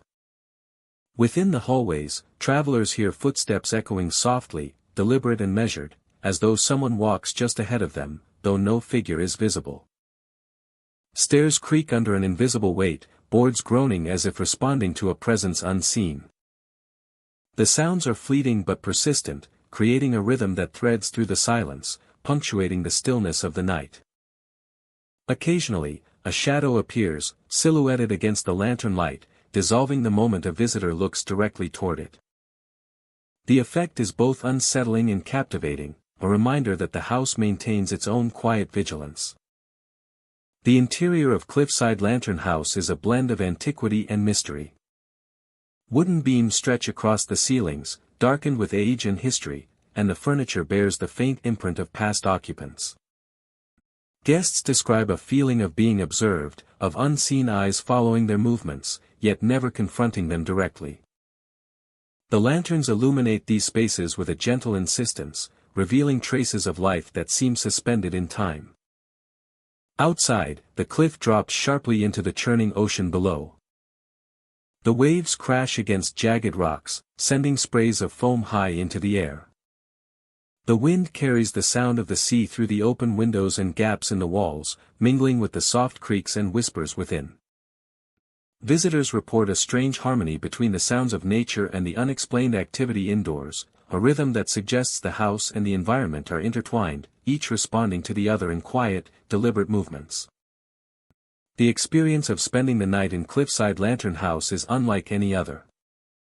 Guests often awaken to find lanterns glowing where they were not placed, casting shadows that stretch unnaturally along the walls. Footsteps echo in the distance, sometimes accompanied by the gentle rustle of curtains or the faint scent of wood smoke that appears without a fireplace lit. Travelers speak of lingering figures at the edges of vision, their forms indistinct yet unmistakably human, moving with purpose and disappearing without a trace when attention is focused upon them. Even in daylight, the house exudes an enigmatic presence. The lanterns are unlit. Yet the rooms retain a quiet warmth. A sense of anticipation that something may awaken when night returns. The cliffside location allows for panoramic views of the ocean. Waves rolling and tumbling endlessly. Yet the house feels separate from the natural world. A vessel for stories, whispers, and echoes that do not belong entirely to the present. Travelers who linger long enough often report a subtle sensation of time bending. Cliffside Lantern House has a history woven with mystery. The walls have absorbed the footsteps, conversations, and lives of those who once lived or passed through. Guests speak of feeling presences that are neither threatening nor benign, entities that seem content to observe, to maintain the rhythm of the house through nights and days alike. The flickering lanterns act as guides through the darkness, illuminating the edges of rooms and hallways where shadows play, reminding visitors that every corner holds a story, and every sound may be more than it appears. The cliffs and ocean surrounding the house amplify its isolation and allure. The wind carries a mix of salt and mystery, each gust brushing against the windows and doors. As if teasing the boundaries between the natural and the supernatural. The house responds with subtle movements, creaking and sighing in harmony with the elements. And travelers report a heightened awareness of presence, of being part of a narrative written in shadow, light, and sound. As night deepens, the lanterns glow steadily, revealing corridors that twist and turn beyond expectation. Figures continue to appear and vanish, the soft echo of footsteps persists. And the air hums with the quiet pulse of a house alive in its own way. Cliffside Lantern House is not merely a structure, it is an experience. A place where mystery and history converge. Where travelers become part of an unseen story. And where every shadow, every whisper, and every lantern tells a tale that lingers long after they have departed. Whispering Rock's house perches precariously on a jagged cliff, where the wind carries more than the scent of salt and stone. From a distance, the structure seems still and uninhabited, yet those who approach notice the cliffs themselves seem alive. Faint murmurs drift with the breeze, names repeated over and over as if the rocks remember voices long past. The path to the house is narrow and treacherous, winding along the edge of the cliffs. Every step carries the echo of unseen movement, a subtle vibration beneath the feet that sets the nerves on edge. Visitors often pause, straining to listen, but the voices never fully form into coherent words. At night, the cliffs cast deep shadows, elongated by the moonlight. Shapes appear along the rocky outcrops, lingering just beyond the range of vision. Travelers have described watching dark silhouettes shift and stare silently. Only to vanish when attention is turned fully toward them. The effect is both mesmerizing and unsettling. As if the land itself is observing those who dare to enter its domain. Inside the house, the atmosphere is heavy with a sense of awareness. Floors creak underfoot, yet no other presence is visible. Doors seem to sigh open or close on their own. And a chill moves through hallways, brushing past visitors like a gentle but deliberate touch. The air is dense with memory, carrying the faint impression of footsteps that no living person has made. The layout of the house itself seems intentionally disorienting. Corridors twist unexpectedly, rooms appear and disappear with the turn of a corner. And shadows play tricks on perception. Light from the windows paints shifting patterns on the walls, reflecting off uneven surfaces. And creating shapes that seem almost lifelike. In these fleeting moments, one might glimpse a figure in the distance, but upon closer inspection, there is only the empty space of the house. And the constant whisper of the cliffs. Time behaves strangely around Whispering Rock's house. Visitors often describe feeling minutes stretch indefinitely, or the sense that an hour has passed in mere moments. Clocks may tick erratically, and the Suna-S position seems to linger longer in the sky than natural laws allow. The combination of visual illusions, auditory phenomena, and distorted perception creates an experience where reality feels fluid and uncertain. Outside, the cliffs dominate the horizon. Wind moves through the rocks, shaping sound into a symphony of murmurs that ebb and flow like the tide below. Names drift in the air, sometimes repeating, sometimes muttering with a rhythm that is impossible to anticipate. The effect is disarming, drawing attention away from the immediate landscape and toward the uncanny awareness that the cliffs themselves carry memory, sound, and perhaps intention. Visitors have reported sensations that cannot be explained by wind or echo alone. The brush of a cold presence against the shoulder. The faint pressure on a chair, or the subtle movement of a shadow across the room all suggest entities existing beyond normal perception. These experiences are fleeting, often leaving only the memory of sensation. And the sense that the house is alive with observation. The cliffs and the house together create a unique psychological tension. From inside, one hears the wind shaping names through the stone, while outside the rocks seem to shift in the moonlight, forming shapes that resemble watching figures. Outside the rocks seem to shift in the moonlight, forming shapes that resemble watching figures. The interplay of natural elements and perceptual phenomena leaves an indelible mark on visitors, who cannot fully reconcile the experience with the ordinary world.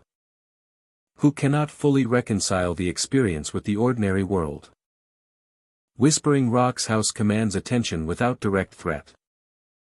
The sounds and sights are subtle, yet persistent. Every whisper carries history. Every shadow seems intentional. And every draft in the hallways serves as a reminder that this is a place where the past lingers vividly alongside the present. Even from a distance, the house exerts a magnetic pull. Figures on the cliffs. The shifting shadows. And the persistent whispers create an atmosphere that draws curiosity while maintaining a sense of solemn caution. The experience of standing near the house is immersive, affecting all senses. And leaving a lasting impression of a place where the natural and supernatural converge. As night deepens, the murmurs grow more distinct, yet never fully clear. Figures appear along the rocks, silhouetted against the moonlight. The interplay of light, shadow, and sound creates a cinematic tableau that a moment suspended between reality and something beyond understanding. Whispering Rock's house remains a sentinel on the cliffs, its presence woven into the landscape. The wind carries voices, shadows move with quiet purpose, and the air hums with the memory of countless nights. Each visitor departs carrying a fragment of its essence, a lingering echo of names whispered, and the subtle sensation of being watched by the cliffs themselves. The house and cliffs endure, impervious to time, yet profoundly influential on those who encounter them. A place where memory and perception intersect, where natural phenomena and unseen forces blend seamlessly. And where every whisper, shadow, and chill contributes to the haunting allure. Whispering Rock's house stands as a testament to the unseen. An invitation to witness the extraordinary and to feel the quiet presence of a world just beyond ordinary perception. By day, the cliffs appear serene, bathed in sunlight, yet even then the air carries a faint sense of the stories whispered at night.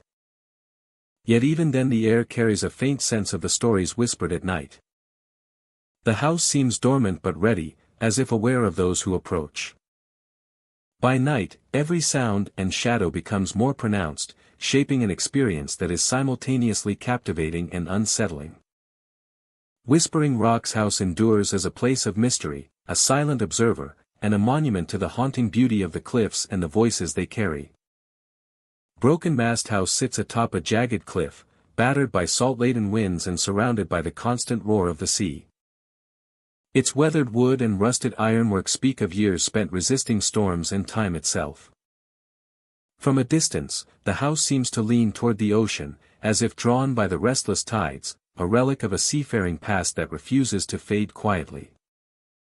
Visitors approaching the house often notice an unusual silence beneath the roar of the waves.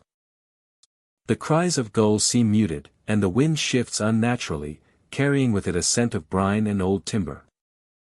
The closer one gets, the louder the sea becomes, though no storm is visible.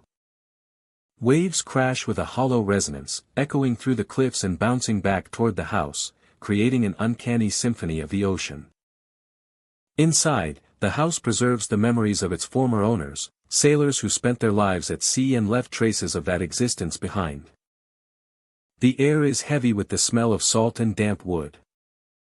Faded ropes hang from beams, and shattered masts lean against walls, silent reminders of the house's maritime history. Many visitors report hearing ghostly ship bells ringing without cause, faintly at first. Then louder, resonating through the hallways and stairwells. The sound is both familiar and alien, like a memory remembered incorrectly. Alongside the bells, waves seem to crash unnaturally within the rooms themselves, rising and falling as if the ocean has claimed the house as its own. Figures appear on the balconies, often at the edges where the wind is strongest. Guests describe them as sailors in weathered coats, pointing toward the cliff's edge, as though guiding or warning those who dare enter. They stand silently, their presence undeniable, yet when approached, they vanish like mist carried away by the breeze. The effect is unsettling, leaving visitors unsure whether they have seen the past or a fragment of the house's restless spirit. The windows of Broken Mast House are fogged with condensation, yet shapes can be glimpsed behind them. Shadows move across rooms long abandoned, and the reflection of the ocean appears in the glass even on cloudless days. Some visitors have reported seeing figures pacing the halls, dragging invisible ropes or adjusting sails that do not exist, as though continuing tasks left unfinished long ago. Sounds behave strangely within the house. The soft creak of floorboards echoes far longer than physics should allow. Whispers travel from empty rooms, sometimes indistinguishable, sometimes carrying fragments of commands or warnings. Travelers report the sensation of being followed, a subtle pressure against the shoulders or a fleeting shadow at the edge of vision. Every corner of the house seems to hold both presence and memory, layered over decades of seafaring life. The house itself appears to respond to visitors. Lanterns flicker despite no draft, and ropes sway gently even in still air. Saltwater stains shimmer faintly in the moonlight, and certain floorboards groan under weightless pressure, as though guiding those who enter. The atmosphere is heavy with anticipation, a feeling that every sound, shadow, and movement has meaning if only it could be deciphered. Outside, the cliffs amplify the eerie quality of the house.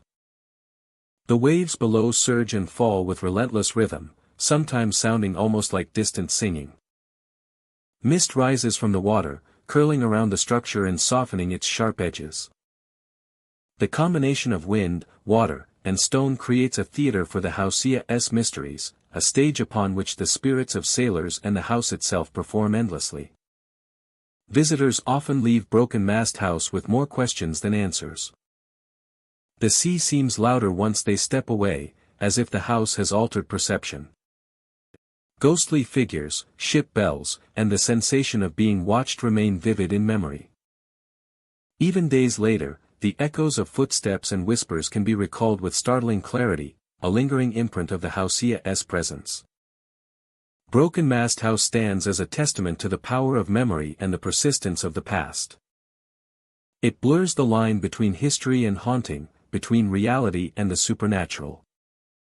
Every gust of wind, every crashing wave, and every flickering shadow contributes to the story the house continues to tell. Those who enter are drawn into a narrative older than the walls themselves. An experience shaped by the ocean, the sailors, and the enduring enigma of the house. Time within Broken Mast House feels mutable. Hours can stretch endlessly, footsteps may echo long after they occur, and figures can appear and disappear in the blink of an eye. The house seems alive in its own way, a vessel holding the restless energy of those who lived by the sea, those who vanished, and those who linger still. Even from afar, the house exerts its presence. Its silhouette against the horizon suggests motion, as though leaning toward the waves. Inviting yet warning travelers. Storms or calm seas alike cannot diminish its allure. Broken Mast House continues to endure. A guardian of maritime memory. A keeper of mysteries. And a reminder that some places carry the past within their walls. Shaping the experience of all who dare to enter. Ashen Bluff House rises from the edge of a jagged cliff. A structure both familiar and unsettling. The original house burned decades ago, leaving only charred remnants scattered across the rocky land. Over time, it was rebuilt, yet those who approach sense that the history of fire and loss lingers in the very air. Even on clear days, a faint haze seems to cling to the interior, curling along walls and ceilings without source. The smell of smoke is subtle, almost imagined, yet undeniable to those who linger long enough to notice. The architecture is sturdy, a careful reconstruction that respects the original layout. Windows catch the light in unusual ways, reflecting shapes that do not align with the furniture or the room beyond. Shadows move independently of the sun, stretching across walls and floors, sometimes forming distorted faces that vanish when examined. Visitors describe a sensation of being watched, as if the house itself holds memory and intent. Each step taken across creaking floors is met with a quiet resistance, a subtle reminder that this land has witnessed tragedy. The land surrounding Ashen Bluff House is rugged and exposed. Winds whip across the cliff, carrying salt from the ocean below and whispers that seem almost human. Travelers speak of seeing figures along the edges of the bluff, fleeting shapes that appear and dissolve like smoke. Paths leading away from the house twist and shift, giving the impression that the terrain itself responds to those who approach. Even the vegetation seems aware, bending and swaying in patterns that feel intentional. Inside, the house exudes a quiet tension. Rooms once brightly painted now appear muted, shadows collecting in corners as if forming a congregation. Sounds echo unnaturally, footsteps are magnified, distant creaks seem close, and the faintest murmur of voices drifts through empty halls. Objects sometimes shift slightly, a chair tilting or a picture frame leaning, yet nothing else is disturbed. Visitors often describe a feeling of presence just beyond perception, an awareness that watches without revealing itself. The fire that destroyed the original house left more than ash.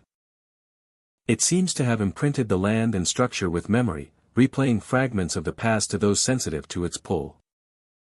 Some see shapes moving in the periphery, figures of people long gone, wandering rooms as though trapped between moments. Others sense a warmth in one area of a room, only to find the temperature drop dramatically as attention is focused there.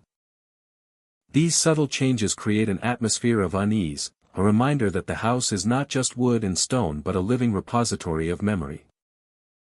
Storms amplify the house's presence. Rain rattles the roof and lightning illuminates the interior in sharp, fleeting flashes. Shadows stretch and bend across walls in ways that defy explanation, and the faint smell of smoke becomes stronger, curling along hallways like tendrils of forgotten fire. Visitors report sudden chills and the sensation of being guided or observed, a feeling of being included in a ritual that has played out for decades. Each gust of wind seems deliberate, each creak and shift timed to unsettle and intrigue. Even in calm weather, Ashen Bluff House maintains its eerie character. Sunlight filters through dusty windows, casting patterns that appear to move when unobserved. The faint smoke that clings to corners is not carried by current, yet it drifts as if alive. Guests describe glimpses of figures in mirrors, reflections that mimic movement but do not align with the body in the room. Sounds of distant fire crackle softly, though no flame exists. These phenomena are subtle yet persistent, embedding themselves in memory long after leaving the house.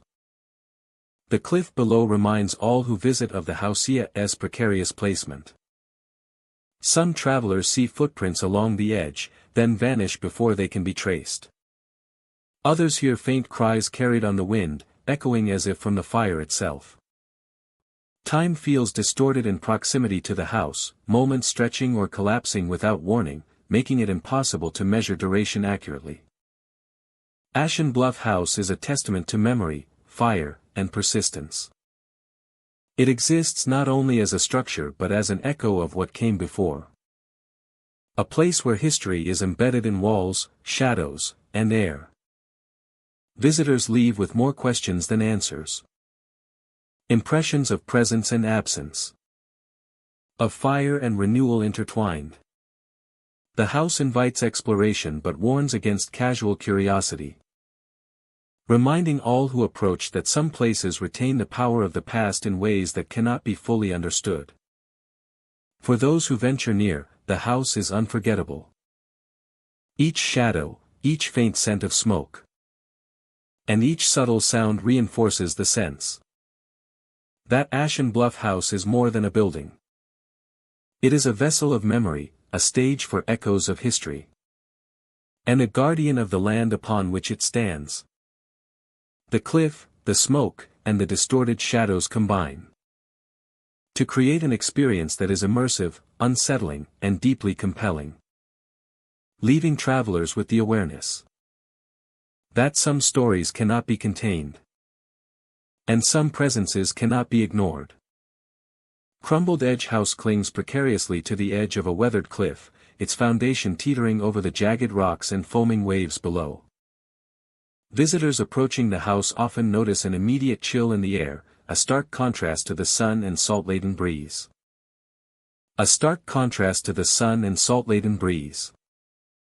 Temperatures drop suddenly, carrying a weight that presses against the skin and seeps into the bones. Whispers float on the wind, so faint that one might question their reality, yet they carry clear messages urging travelers to turn back, to leave the edge unvisited. Those who pause often feel an invisible presence nearby, something that observes quietly, measuring intent, weighing curiosity against caution. The house itself is a blend of decay and resilience. Weathered wood creaks underfoot, and stone walls, cracked by centuries of storms, hold firm despite their eroded base. Rooms are empty, yet the air feels thick with memories. Furniture tilts unevenly, yet positioned with purpose, as if those who once dwelled here still influence the space. Shadows stretch and twist along walls, seemingly alive, moving with subtle intention as the light shifts through fractured windows. From the cliffside, the waves crash relentlessly against the rocks, sending sprays of ocean mist high into the air. Travelers report seeing ghostly figures standing at the edge, eyes fixed on the endless horizon. Their forms are indistinct, sometimes appearing as reflections of humans, other times as shapes barely formed, yet their presence is unmistakable. The figures seem both vigilant and mournful, guardians of the crumbling precipice and witnesses to the passage of time. Inside the house, hallways echo with footsteps that do not belong to the living. Visitors describe hearing boards creak and doors swing softly, even when no one is near. Sometimes whispers rise from the corners of rooms, carrying fragments of speech from years long past, voices threaded with warning and sorrow. Travelers find themselves listening intently, caught between curiosity and unease, unable to fully separate reality from the house's persistent aura.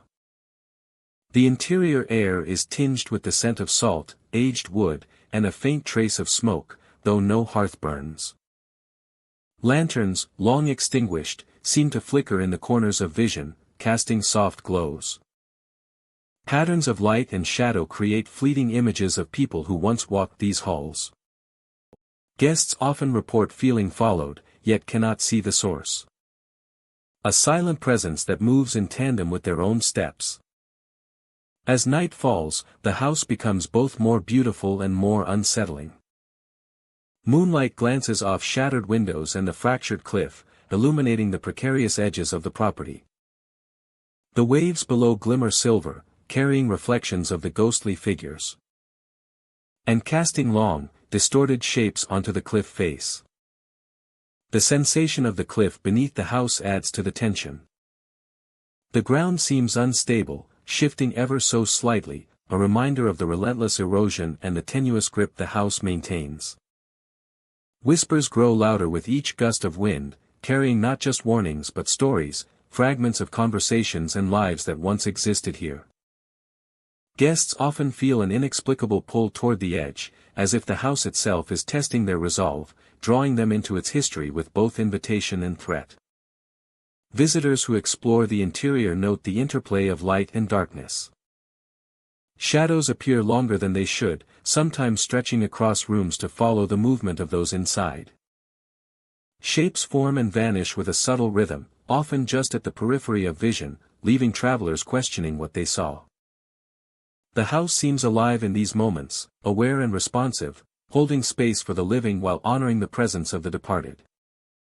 The experience of staying in Crumbled Edge House is both awe-inspiring and humbling. It embodies the collision of natural forces and human persistence, of memory and the inevitable passage of time. Every gust of wind, every crash of the waves, every flicker of shadow and light reinforces the sense that the house is more than a structure. It is a vessel for stories, a guardian of a fragile cliff, and a witness to the relentless forces that shape the world around it. As dawn approaches, the first rays of sunlight illuminate the cliffs and the house with a golden glow. The shadows retreat, the whispers fade, and the figures at the edge of the cliff vanish into the morning mist. Travelers often depart with a sense of reverence, carrying the weight of the house's presence and the lingering mystery of the crumbling edge. Crumbled Edge House remains, steadfast and enigmatic, a sentinel against time, wind, and waves. Reminding all who visit that some places exist on the boundary between the natural and the supernatural. Tidewatch Manor stands alone on a rocky promontory overlooking an abandoned cove. From afar, the house appears serene, its stone walls weathered by countless storms and the relentless sea breeze. Yet those who approach sense an undercurrent of something unusual, a presence woven into the very air that surrounds it. The path to the manor winds along the cliffs, each step revealing jagged rocks and hidden inlets where waves crash in muted rhythm. The cove below is silent, still, yet at certain times the sound of laughter drifts upward. Visitors speak of hearing the voices of children playing, their echoes light and fleeting, coming from rooms that show no sign of life. Inside, the manor is vast and labyrinthine. Hallways stretch into shadowed corners, lined with faded tapestries and polished wooden floors that creak underfoot. Doors seem to open and close of their own accord, and the gentle sway of old chandeliers casts moving shadows that mimic figures in motion. It is a place where time seems fluid, and the boundary between the living and the unseen grows indistinct. The windows of Tidewatch Manor frame the cove below, and as the tide shifts, light plays across the room in strange patterns, reflections ripple along the walls. Sometimes forming shapes that resemble children at play, their movements too delicate to be solid. These shadows linger at the edge of vision, vanishing when one turns to look directly, leaving only the faint impression of motion. Footsteps echo through the manor even when no one walks its halls. Some visitors report the sensation of being followed, a weightless presence brushing against the back of the neck, or the subtle sensation of fingers trailing along their arms. The manor seems to remember, carrying echoes of lives once lived and moments long past, replaying them in whispers and fleeting glimpses.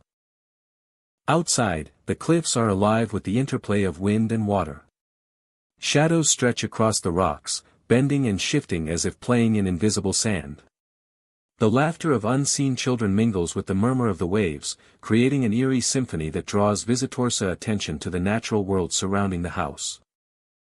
Tidewatch Manor is not threatening in a conventional sense, yet it commands a profound respect. The presence within is subtle, leaving impressions rather than overt displays. One might feel watched from across a room or catch a glimpse of a fleeting shadow at the corner of the eye. The manor's energy is patient and observant, a quiet sentinel marking the boundary between reality and something just beyond understanding. Visitors often note that time inside the manor behaves strangely. Minutes stretch longer than expected, and the changing light outside seems inconsistent with the hours passing within. Clocks tick erratically, or sometimes stop entirely, leaving guests with a disorienting sense that the day is both longer and shorter than it should be.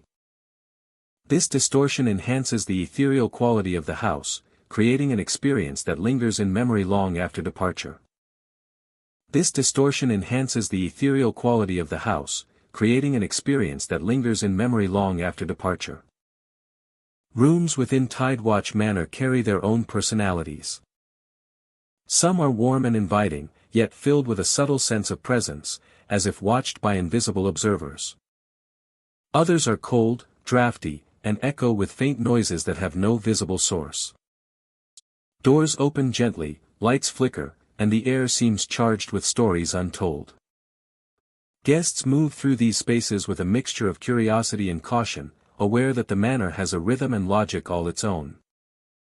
The cliffs and cove beyond provide a constant backdrop, shaping the atmosphere both inside and outside the house.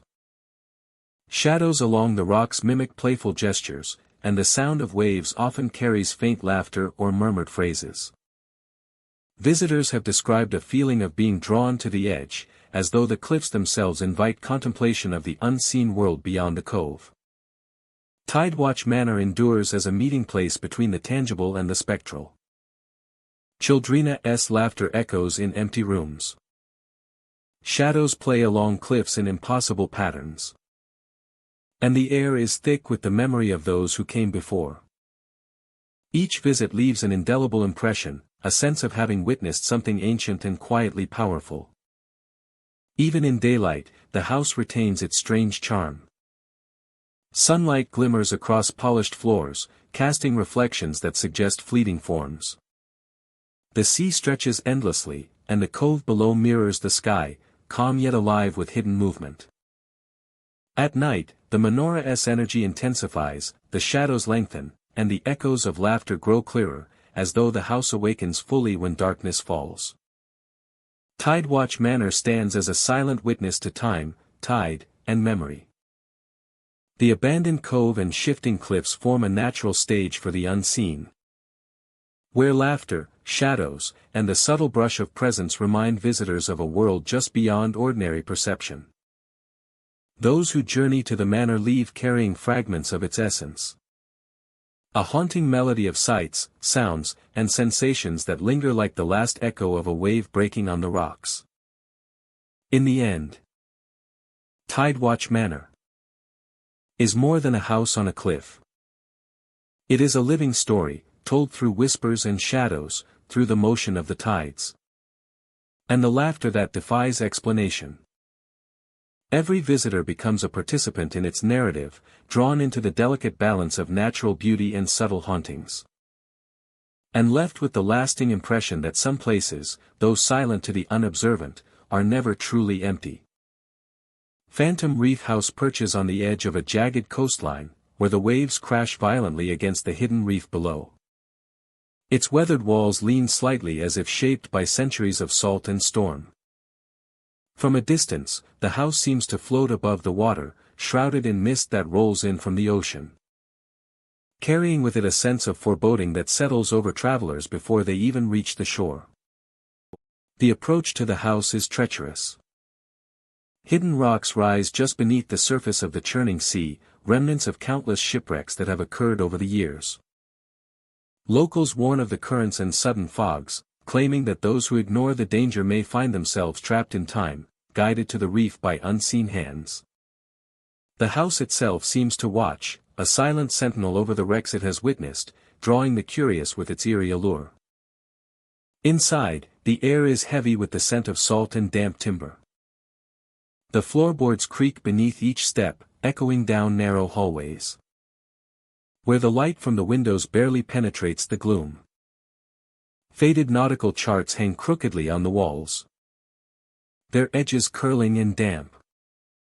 And old ropes lie coiled in the corners, whispering of a life once dominated by the sea. The house feels alive with memory, every surface holding the weight of untold stories. Travelers report hearing cries carried on the wind, faint at first, like the echoes of distant voices, then growing louder as the waves crash against the reef. These sounds seem to come from no single direction, wrapping around the house in a disorienting symphony of sorrow. Some describe hearing the clatter of wooden boots on the floorboards above, though no one is present. The effect is unnerving, a reminder that the house is not merely a structure but a keeper of restless spirits. Ghostly sailors appear to those who linger too long in the dimly lit rooms. Their faces etched with exhaustion and longing, their movements deliberate yet fleeting. Some guests claim to have seen them staring out windows toward the reef, pointing or gesturing to the water, as if signaling a warning or recounting memories of shipwrecks long past. Approaching these figures often causes them to vanish, leaving only the faint scent of brine and seaweed behind. The windows themselves seem to hold strange reflections. Even on calm nights, the water outside appears churning, as though the ocean beneath the house is alive with hidden currents. Shadows move across the walls, sometimes stretching unnaturally, sometimes pausing entirely, as if the house itself controls the light. The atmosphere is heavy, thick with anticipation, making every sound and movement feel amplified, each moment more intense than the last. Phantom Reef House has its own rhythm, dictated by the tides and the wind. Lanterns sway gently even when the air is still, and doors sometimes creak open on their own, revealing passages that appear longer than they should. Saltwater stains shimmer faintly in the moonlight, hinting at the history of storms and shipwrecks that surround the property. The house seems to respond to visitors, testing their resolve, heightening their awareness, and blurring the line between reality and the spectral echoes of the past. The reef itself adds to the mystique. On foggy nights, travelers swear they see the shadows of ships breaking upon the rocks, their sails torn, their masts splintered. The cries of sailors, real or imagined, blend with the sound of waves, creating a chorus that lingers long after one has left the shoreline. Even the most skeptical feel the weight of the ocean pressing against the house, reminding them that this place is intertwined with history, tragedy, and lingering spirits. Walking through Phantom Reef House, guests report an unsettling sense of being observed. Cold drafts trace the spine, and fleeting shadows brush against the corners of vision. The faint sound of orders shouted in long-forgotten harbors echoes through the halls. Every step feels like moving through a living memory, a space where the past refuses to remain silent. At night, the house becomes a theater of perception and imagination. Lantern light dances across the walls, shadows stretch and twist, and the sounds of the reef outside rise to a crescendo. Some visitors swear that the spirits of sailors can be felt guiding them through corridors, leading them towards safety or away from danger, as if the house itself has taken on the role of caretaker for those lost to the sea. Even leaving the house does not end the experience. The cries on the wind can be heard long after stepping onto solid ground, and the image of pacing sailors lingers in memory. The house etches itself into the minds of those who visit, a persistent reminder that some places are more than structures, that some are gateways to histories that are alive in ways both visible and unseen. Phantom Reef House stands as a monument to the power of the ocean, the resilience of memory, and the presence of those who never left. It exists at the edge of land and water, past and present, life and memory. Every visitor becomes a part of its story, whether they are aware of it or not. Those who dare to step inside enter a world where the past breathes alongside the living, where the cries of sailors and the rhythm of the reef converge, and where the line between reality and the spectral blurs into a hauntingly beautiful continuum. Ebboncliff House perches precariously on the edge of steep, jagged cliffs, a structure that seems carved from the rock itself. The house has long been avoided by locals and travelers alike, yet its presence is impossible to ignore. From a distance, the silhouette of the building against the sky is both striking and unsettling. The cliffs surrounding it rise sharply, their dark faces catching the wind and the light in unpredictable ways. Travelers who approach often report an immediate feeling of unease, as if the land itself is watching and listening. The architecture of Ebboncliff House is imposing, with tall, narrow windows and sharp angles that mirror the cliffs around it. Figures are sometimes seen standing behind the glass, their faces blank, expressionless, as if they are observing, yet entirely removed from the living world. These figures do not move in a natural way.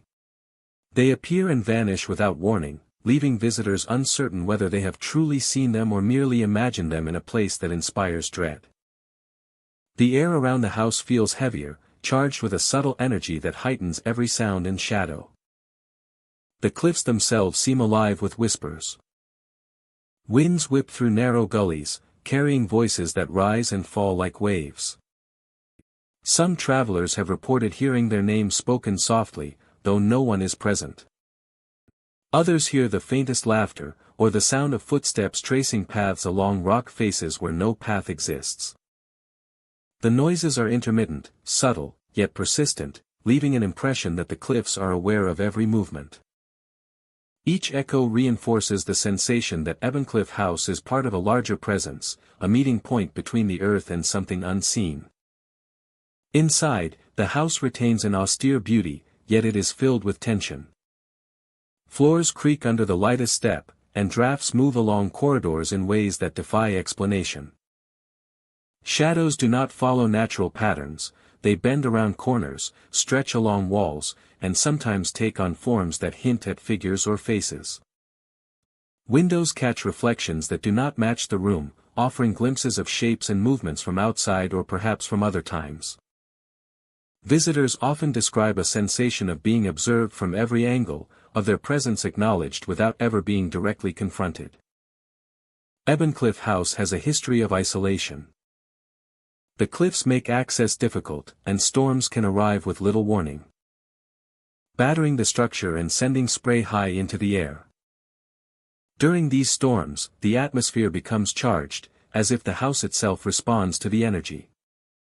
Lightning illuminates the building in brief, stark flashes, revealing the outlines of the surrounding cliffs and the house's angular features. Figures are sometimes visible in the windows during these moments, vanishing before the next flash. The wind carries more than rain and sea spray, it carries whispers and low moans that seem rooted in the rock itself. Even on calm days, the house exudes an air of quiet menace. Light moves strangely across the exterior, casting patterns that seem unnatural. Rocks at the cliff edge appear to shift slightly when not observed directly. Travelers describe a sensation of time slowing near the house, a quiet stretching of moments that makes every sound and movement more pronounced. The silence between noises is as meaningful as the noises themselves, punctuated by sudden, inexplicable sounds that echo across the cliffs. The energy of Ebboncliff House is most keenly felt at night. Darkness amplifies every shadow, every movement, and every whisper. Figures at the windows appear clearer, yet remain blank and unreadable, their presence both compelling and terrifying. Travelers often sense that the house exists for them to witness, yet not for them to understand. Each whisper, each shadow, is a reminder that this place is alive in ways that cannot be explained.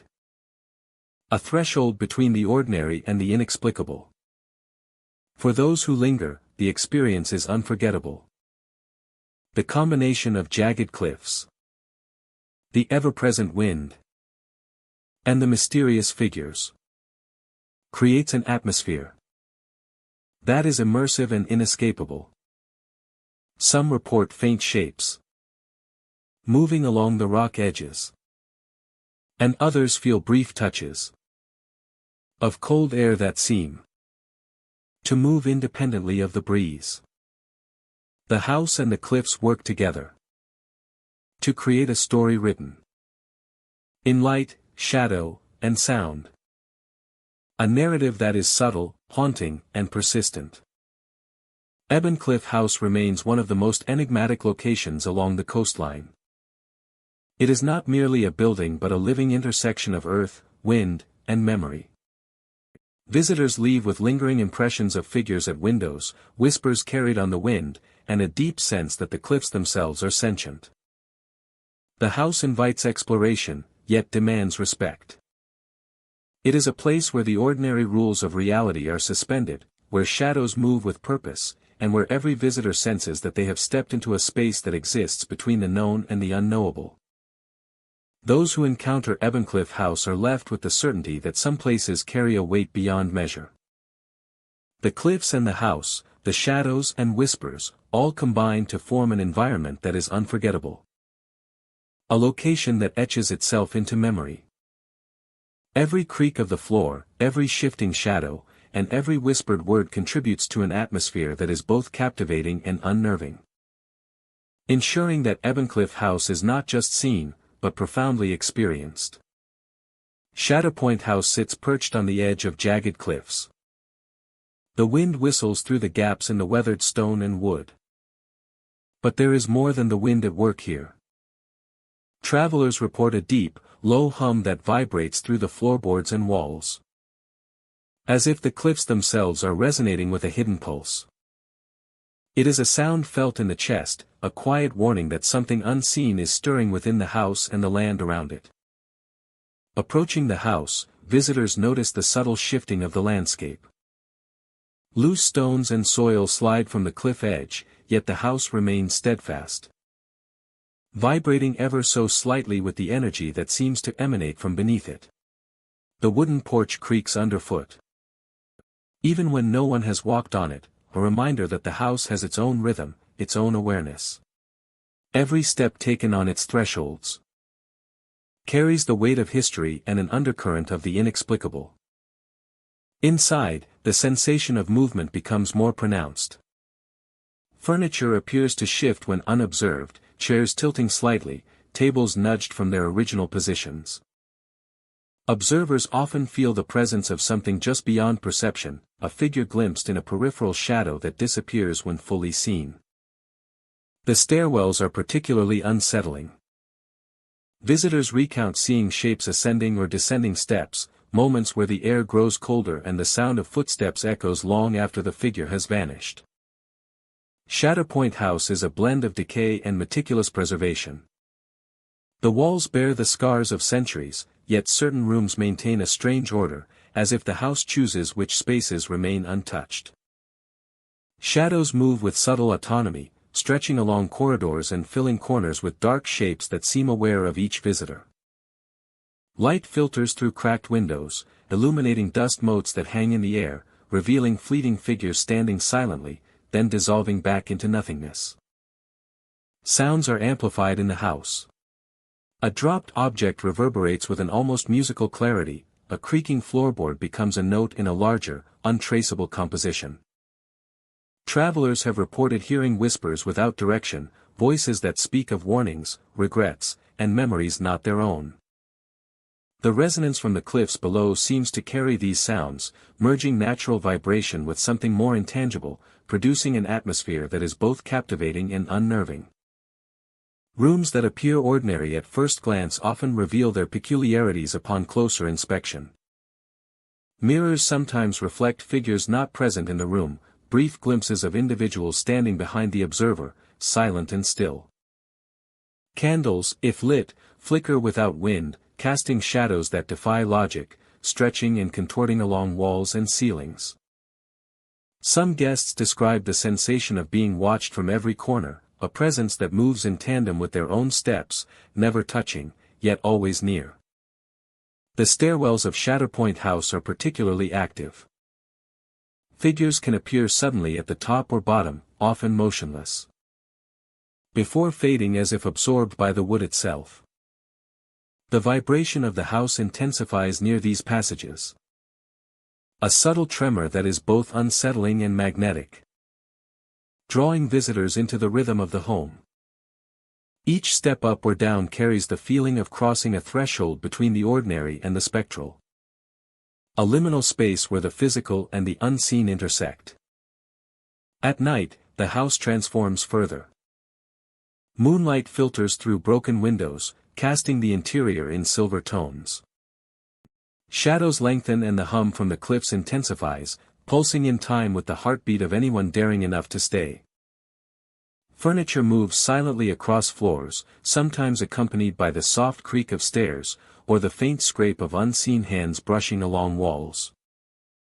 Figures emerge at the edges of vision, lingering for moments that feel like hours, before dissolving into darkness. The sensation of energy is pervasive. Travelers often feel compelled to follow sounds or shadows, guided by a force that is neither malevolent nor friendly, simply present and insistent. The house rewards curiosity with glimpses of the inexplicable, yet cautions against overconfidence. Every corner holds the potential for movement. Every empty space is alive with suggestion. And every moment inside feels suspended between time and reality. Shatterpoint House is more than a home on a cliff. It is a living memory of the land it inhabits, a conduit between the earth, the wind, and the traces of those who have encountered it before. Visitors leave with impressions that linger long after departure, a subtle vibration in the bones, a whispered warning in the ear, a shadow that crosses the mind's eye. The house endures, a sentinel perched on jagged stone, resonating with unseen forces, inviting those who seek it to witness the delicate boundary between the natural and the supernatural. Storm Rider House stands atop a jagged cliff, built to endure the fury of wind and sea. Its stone walls rise defiantly against the elements, groaning and shivering under the weight of storms that lash the coast. The windows rattle with each gust, and the house seems to breathe with the rhythm of the wind. Travelers who approach sense that this is a place both formidable and alive, attuned to the violent beauty of the surrounding landscape. During storms, the cliffs below churn with waves that crash in irregular patterns, sending spray high into the air. Lightning splits the sky, illuminating the house in stark flashes. Within the walls, shadows dance as the flickering light passes through the windows, hinting at forms that seem almost human. Visitors report seeing glowing figures moving outside, shapes that appear and vanish with the storm. They linger near the cliff's edge, their light shifting like lanterns in the dark. Inside, the house stretches in labyrinthine hallways, with wooden floors that groan beneath each step. Rooms are large and airy, yet filled with a pervasive sense of watchfulness. Doors open and close without explanation, and the faint echo of footsteps often follows visitors along corridors. Some guests swear they hear voices calling for help from empty rooms, a soft, pleading murmur that drifts through the walls. The sound is never direct, never fully present, yet it is impossible to ignore. Storm Rider House holds a unique atmosphere, where the elements themselves contribute to the experience. The wind is a constant presence, entering through cracks and gaps, carrying with it the scent of salt and rain. During heavy storms, the house feels like a living entity, creaking in response to the fury outside.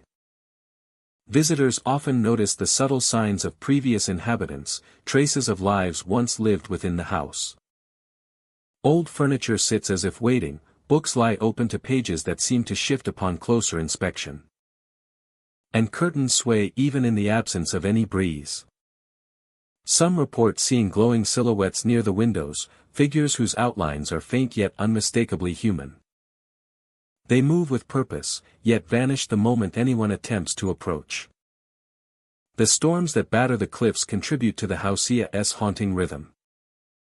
Thunder vibrates the walls, and windows rattle in a syncopated pattern that almost mimics a heartbeat.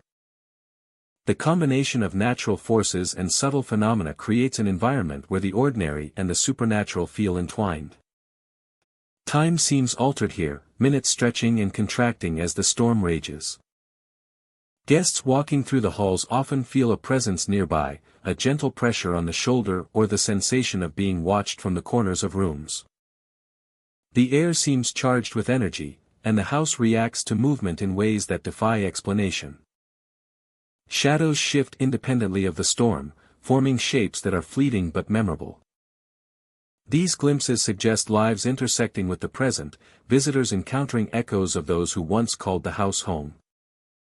Even when the storm passes, the house retains its aura. The wind calms, and the waves retreat, yet the sense of vigilance remains. Footsteps may still be heard in empty rooms. And the faint glow of figures might appear on the windows during twilight. The house does not release its mysteries easily. It holds on to memory, sound, and light, preserving an atmosphere that is both unsettling and mesmerizing. Storm Rider House has endured countless storms, each leaving an imprint on its walls and within its spaces. Guests often describe feeling the weight of history, the presence of forces unseen yet persistent. The combination of architectural resilience and spectral phenomena creates a hauntingly beautiful experience, where every element contributes to a sense of the extraordinary. Visitors leave the house with a lasting impression of the cliffs, the roaring sea, and the storm's echo within the walls. Memories of glowing figures, pleading voices, and shifting shadows linger long after departure. The house is a testament to the interplay between human construction and natural forces. A place where storms awaken unseen presences and ordinary perception gives way to subtle mystery.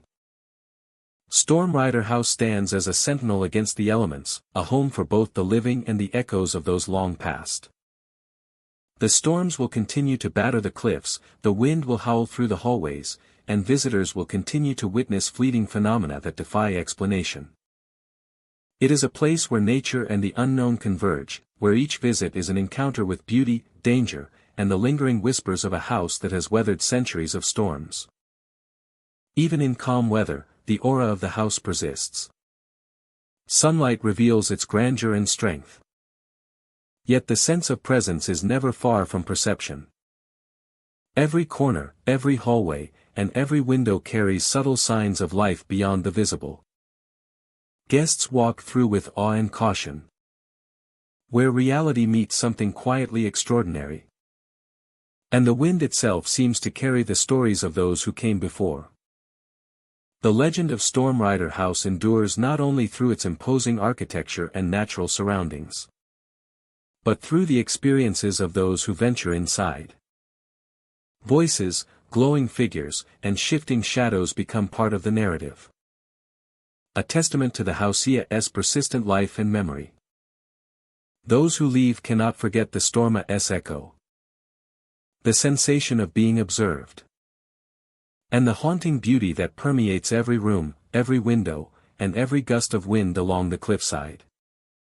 Bleak Horizon House perches precariously at the edge of a sheer cliff, where the land falls away into an endless expanse of fog and jagged rock below. The structure is weathered and dark, its paint peeling under the constant assault of wind and salt. From a distance, it appears to lean toward the abyss, daring the curious to approach, and daring them further to look too closely at the windows where shadows gather and vanish. The path to the house is narrow and treacherous, worn smooth by decades of rain and wind. Travelers report feeling a strange tension in the air as they near the cliff's edge, as if unseen eyes track every step. The wind carries a chorus of distant screams, sharp and sudden, fading just as quickly as they arrive, leaving only the howl of the sea against the rocks. The sounds seem alive, responding to movement, and drawing the visitor ever closer to the house's looming presence. Entering the house, the interior is dim and chilling. The floorboards creak beneath each step, the sound magnified as if the very walls are listening. Dust hangs in the air, disturbed only by the faintest drafts that snake through cracks in the windows. Old furniture tilts precariously. And long-forgotten objects lie scattered, their purpose lost to time. The house feels both abandoned and alive. As if memories of past inhabitants cling stubbornly to its corners. Figures appear in the windows without warning. They are fleeting at first, caught from the corner of the eye, then more defined. Their forms solid enough to suggest presence. Yet when approached directly, they vanish without a trace. Leaving no sign of where they might have gone. Guests often describe the feeling of being watched from the shadows. A sensation that lingers long after the figures themselves have disappeared. The wind carries voices and cries that defy origin. Sometimes the screams seem close enough to be human. Other times distant and hollow, echoing across the cliffside. Each sound is accompanied by an uncanny stillness. A pause in the world around the house that makes the heart quicken. And the senses sharpen. Travelers report the sensation of being drawn toward the windows. As if the house itself invites observation. Then punishes the curiosity with empty corridors and silent rooms. Rooms twist unexpectedly, with hallways that seem longer than logic would allow and doors that open to spaces that were not there moments before. Shadows stretch and bend, forming shapes that suggest human presence without offering confirmation. Some report seeing faint handprints on dusty surfaces, disappearing as they move closer. While others feel a brush of cold air along their skin, a fleeting caress that leaves an undeniable chill. The cliff outside remains a constant reminder of danger. The abyss stretches beyond sight, its depth impossible to measure, its roar of crashing waves a grim accompaniment to the house's whispers. Visitors often describe a strange disorientation, where time seems to stretch and bend. Minutes feel like hours as they explore the narrow hallways. And familiar objects appear and disappear between glances. The house seems to fold in on itself, guiding, misleading, and revealing in equal measure. Even leaving a room may not bring relief, for the corridor behind may not be the one remembered. And the cliff outside may appear closer than it was before. At night, the house transforms into a realm of heightened perception. The wind screams more sharply, the cries from the distance more distinct. And the shadows in the windows more defined. Figures linger longer in the panes, staring silently at anyone daring to observe. The house pulses with a presence that is difficult to describe. One that invites attention yet resists understanding. Leaving guests questioning the boundary between reality and the spectral echoes that cling to every surface. Bleak Horizon House stands as a testament to isolation, the raw force of nature, and the mysteries of the unseen. The raw force of nature, and the mysteries of the unseen. And the mysteries of the unseen. Where sound and shadow converge, and where curiosity is both rewarded and challenged. And where curiosity is both rewarded and challenged. Travelers leave with the imprint of the house in their memory, the feeling of being watched lingering long after their feet have left the gravel path, the image of figures in windows seared into their minds, and the roar of the abyss echoing in their ears. The feeling of being watched lingering long after their feet have left the gravel path, the image of figures in windows seared into their minds, and the roar of the abyss echoing in their ears. The image of figures in windows seared into their minds, and the roar of the abyss echoing in their ears. And the roar of the abyss echoing in their ears. Those who return to the house report the same sensations, as if time itself is caught in the pull of the cliff. And the house continues to watch, to whisper. And to shape the experience of every visitor. Bleak Horizon House is not merely a building. It is an enduring presence. A keeper of the unknown. And a reminder that some places exist where the boundary between the living and the spectral is fragile and permeable. Waiting silently for those daring enough to approach.